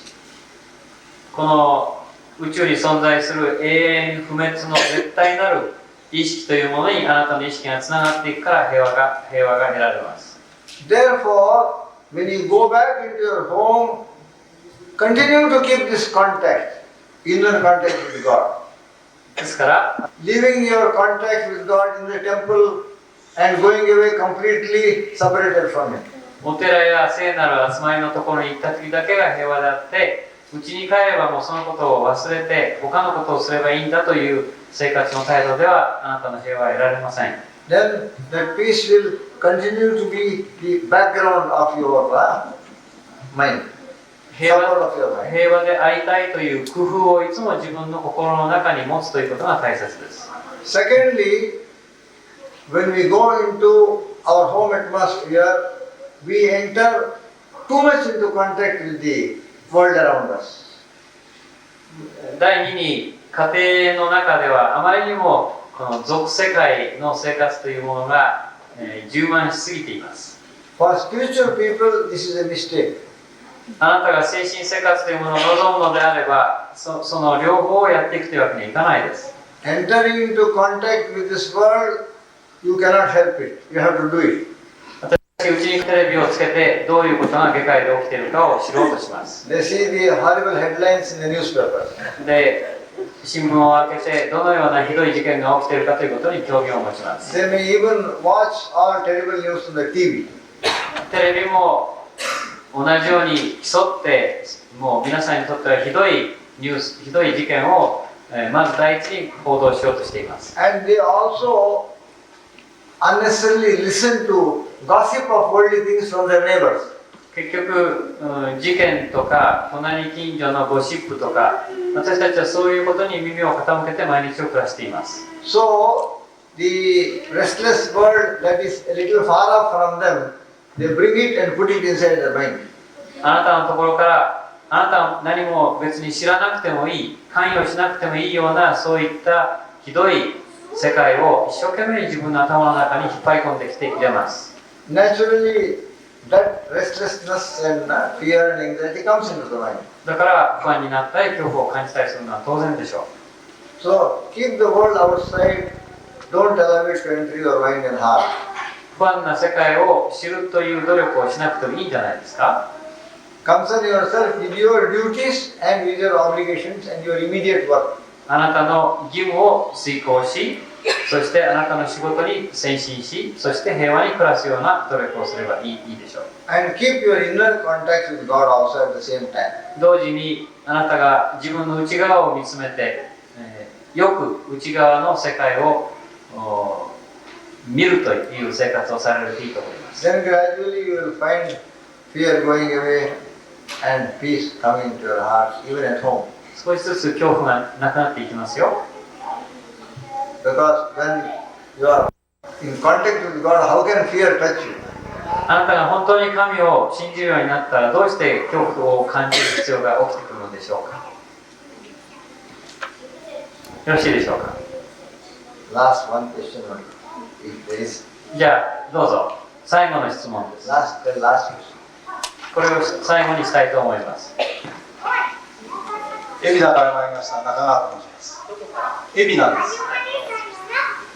たくさんお伺いしたことあるんですけども、お時間がないと思いますので。すいません、一つにしてください。はい、一つだけ。一番あなたにとって大事な。はい。ですね、神に近づくということと、それから科学ですね。特に、テレビの今出ておりましたけども、科学の要するに、これ例えば原子爆弾とかそういうものはちょっと別にさせていただいて、輸送手段でも飛行機ができたり新幹線ができたりというようなそういう科学といいますか文明という表現にもされてますけども、そういうものと神に近づくということとどういうふうに違うというか、それは、同じように考えていいのかあるいは逆なのか、その辺をちょっとお伺いしたいと思います。But I will concentrate on one question since you said that this will be the last question. It's about approaching God. Today is the time of science, and you just were talking about TV news and so on. And we feel that the advancement of science is one of the ways to approach God. Can we interpret approaching God that way? For instance, when you see transportation area, the jet plane is flying in the sky and Shinkansen is zooming in the town. We feel this is advancement of the civilization. Is it? Are we approaching to God or are we going away from it? All things in this world have a positive aspect and a negative aspect. この世の中にあるものは全ていい面と悪い面っていうのがポジティブな面とネガティブな面があります。If you are able to utilize the positive aspect, anything can become a means of approaching nearer to God.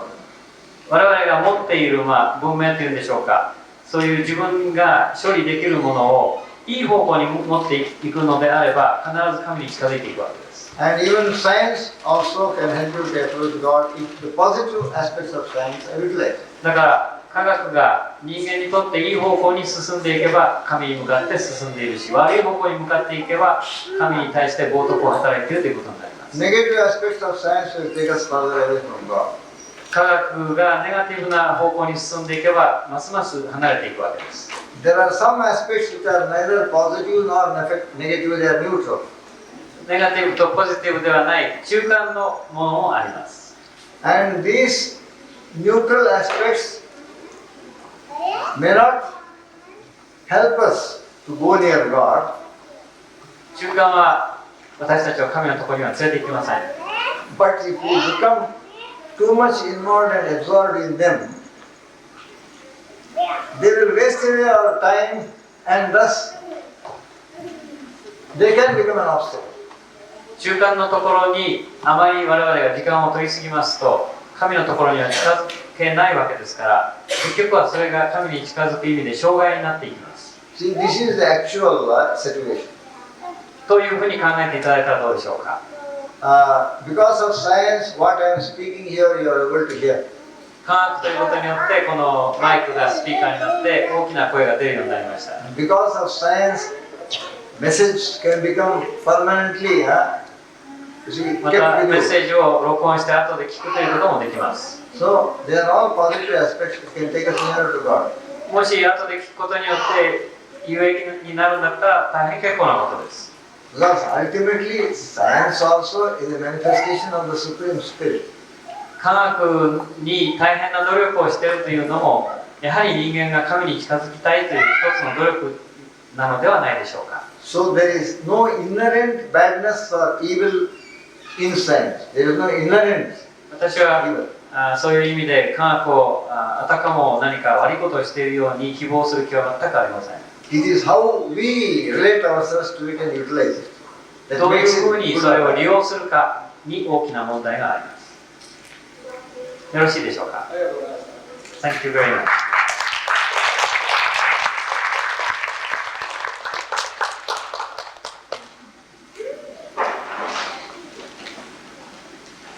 Thank you very much for your beautiful presence and your patient participation. 皆さんが今夜素晴らしいこの集会に集まってくださったことを感謝します。 It has been a rewarding 30 days sojourn stay in Japan. 私にとってこの日本での30日間は非常に価値ある思い出の深い旅でございました。 And I have had the good fortune of moving with spiritual people like you.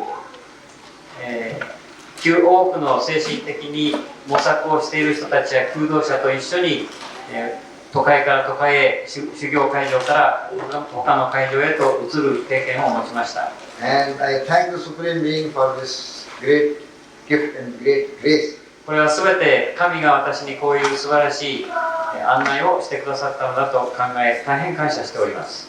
I depart with my loving good wishes to you all. 私は日本の皆様に私の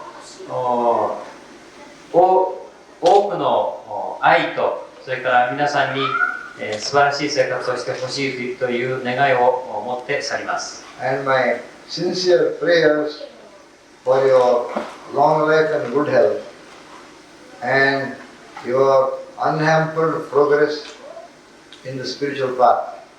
皆さんの健康と長寿を祈り、それから求道をする皆さんがいろんな障害にぶつからないで、あなたの道を進んでいけるようお祈りしたいと思います。Many times reflect over the teachings that you have listened to. 皆さんがこの30日間に聞かれたいろいろな教えをもう一度内省の材料にしてよく、読んだり、聞いたりして、勉強してください。Because it is the habit of the human mind to forget.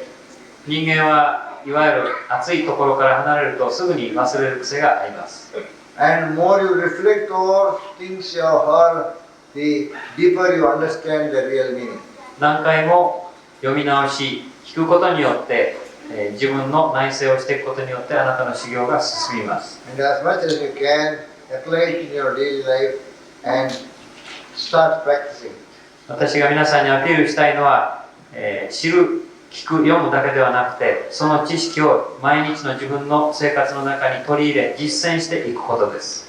And try frequently to come into the company of fellow seekers and spiritual people. どうか求道生活の孤独化にならないように、同じように求めている人たちと、こうした集会、小さな集会でもいいですから、お互いに寄り合って、話し合い、また勉強会を開くという癖をつけてください。This is a very great necessity, especially in these modern times. 特に現代は非常に難しい時期ですので、そういうふうに励み合う場所を作らないとすぐに落ちていきます。When our surroundings and atmosphere is not very helpful to spiritual life. あなたの家庭の周り、あなた個人の周りを囲んでいる環境は決して望ましい環境だとは私は思いません。In such a situation, the company of those who are devoted to God and those who are walking the path of Dharma becomes a very, very valuable help. このような時に、神を求めている人たち、また修行者たちがお互いに語り合い、勉強し合うということはあなたにとっての大きな助けになります。And always feel the nearness of the divine spirit.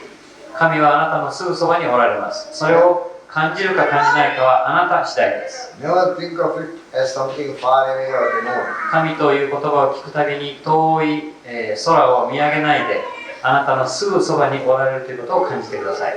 And together with your prayers and spiritual practice, do all the good that you can to as many people as you can.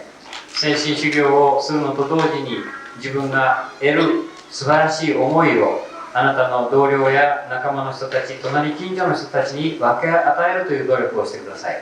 And keep serving, helping and making people happy wherever you are, whenever you get opportunity. どこにいてもあなたの周りにいる人たちを幸福にしてあげるという努力を忘れないように。And keep on doing this in all places and all the time of your life. 一生の仕事にしてください。忘れないように。Doing good to others is one of the highest way of living a religion. 他に善を与えるということだけであなたは一生立派な宗教を通して生きていけます。And remember God at all times. 常に神を思いましょ I wish you happiness in your life. う。どうか皆さんご幸福で暮らしてください。And I wish that you share your happiness with others and make them happy 自 also. 分だけが幸福でなく他の人たちに幸福を分け与えるように。 This is the essence of divine life. これが私が説いてきましたディバインライフのエッセンスです。Please listen. You are not to pray by heart or you just straight away.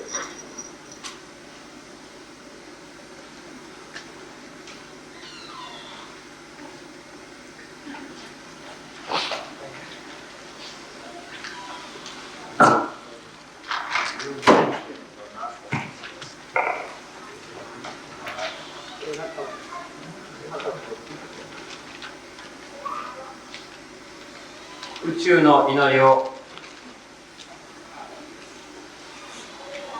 いたします。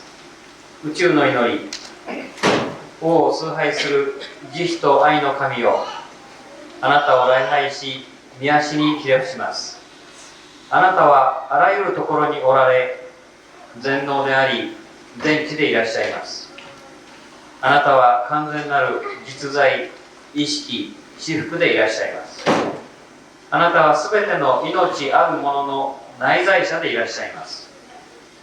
どうかあなたを理解する心、偏りのない見方、調和の取れた心、信仰、献身、知恵をお授けください。どうか誘惑に負けないよう、心を制御できるよう、内なる魂の力をお授けください。私たちを利己主義、色欲、貪欲、憎しみ、怒り、妬みから解放してください。私たちの心を代わりに神聖で満たしてください。すべての名前あるもの、形あるものの中にあなたを見られますように。すべての名前あるもの、形あるものに内在するあなたに仕えられますように。いつもあなたを忘れませんよ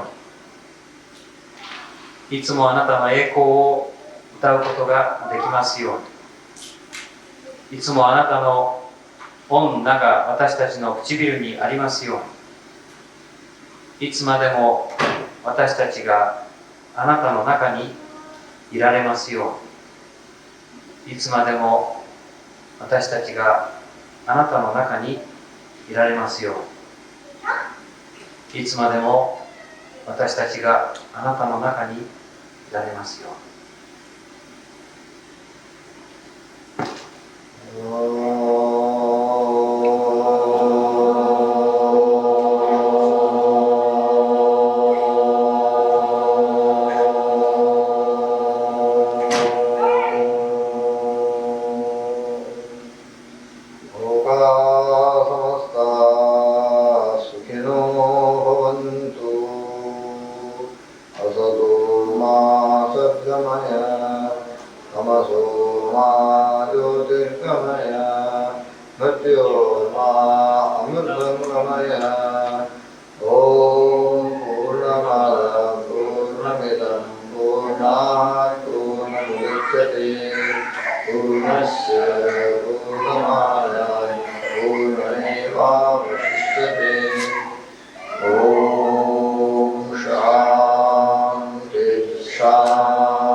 At this moment of conclusion, I wish to express myself on this one point. 終わる前に一つのことを重要と考えて皆さんに申し上げたいと思います。The staff of the Nippon Darshan has worked sincerely, earnestly and very hard for a whole year for this 1 month's program. この1ヶ月の日本ダルシャンのために、多くのスタッフが本当に心を込めて1年間働いてくれました。I wish to record our deepest heartfelt gratitude and thanks towards all members of to stop with any conversion. このことを永久に記録として留めるために、私はここにそれらの人たちの名前を申し上げたいと思います。I wish to record my gratefulness and appreciation not only on my own personal behalf, on behalf of all my group, Swami Vimalananda, Sri Ram Swarup, Sandeep Goswami and others. これは私個人の気持ちであるだけではなくて、ここに日本に来させてもらいましたスワミ・ビマーラナンダ、ブラマチャリア、シュリ、ラムスワル、Sandeep Goswami. 同じく、一緒に来ましたサンディープ・ゴスワミに、代わりまして私から述べさせていただきます。In this connection, I would like to mention the names of Akshu Kavabata and his wife Linda Kavabata.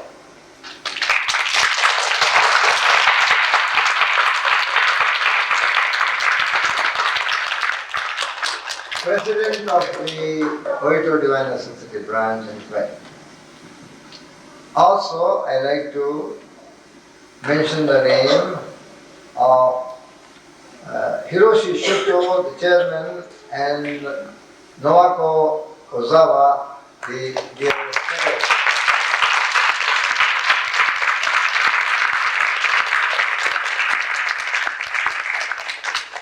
Noako is not here. And Naoko Shuto, his wife, also has been a helpful member of the team.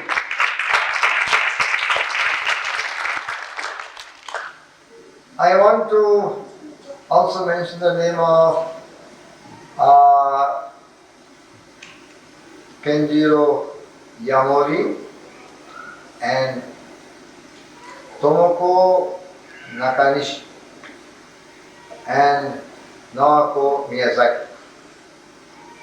And they were all looking after the financial aspect of this project.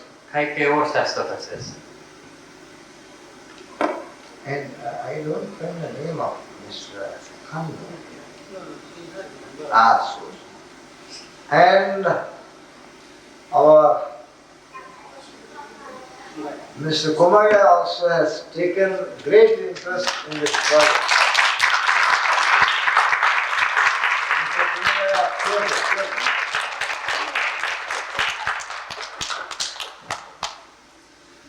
I must also mention the name of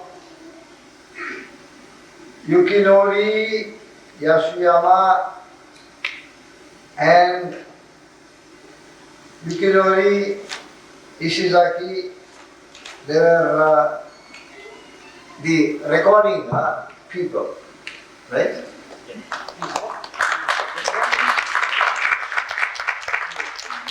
And Mother Fumiko Oyama, who has been a very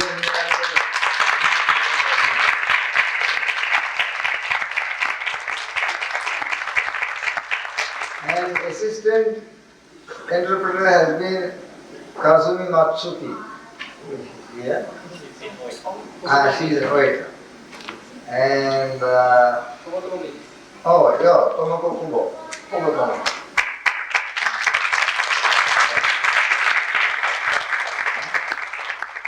And Sari Miyaki of Fukuoka has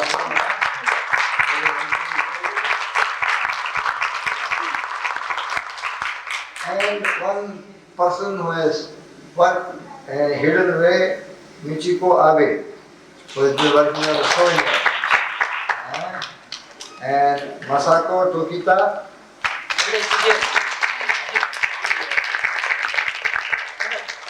He has looked after food and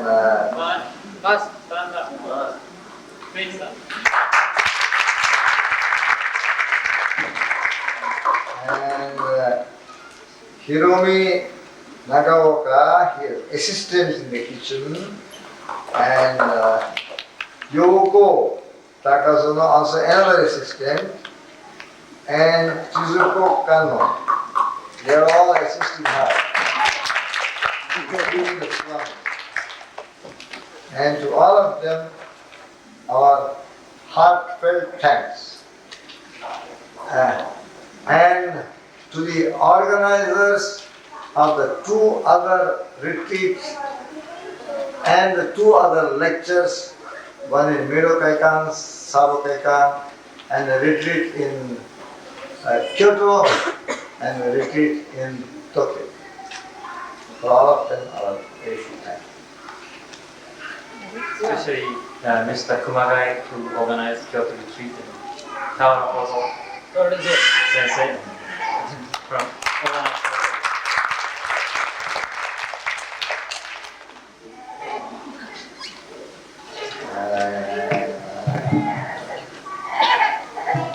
And good night to you all, and have a nice night's rest. ゆっくりとおやすみなさい。ありがとうございました。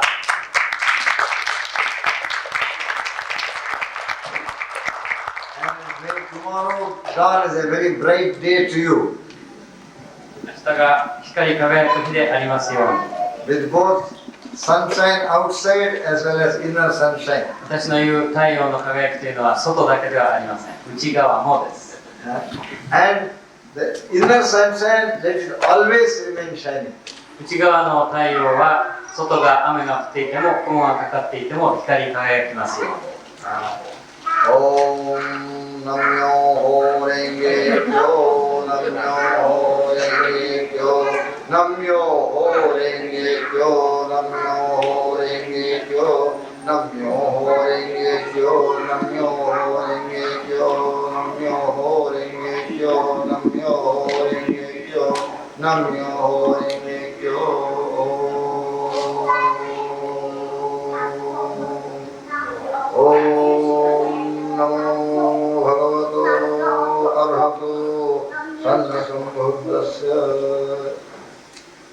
Namam Sharanam Buddham Sharanam Gacchami, Dhammam Sharanam Gacchami, Sangham Sharanam Gacchami. Hari Om, Om Mani Padme. Narayan, Narayan.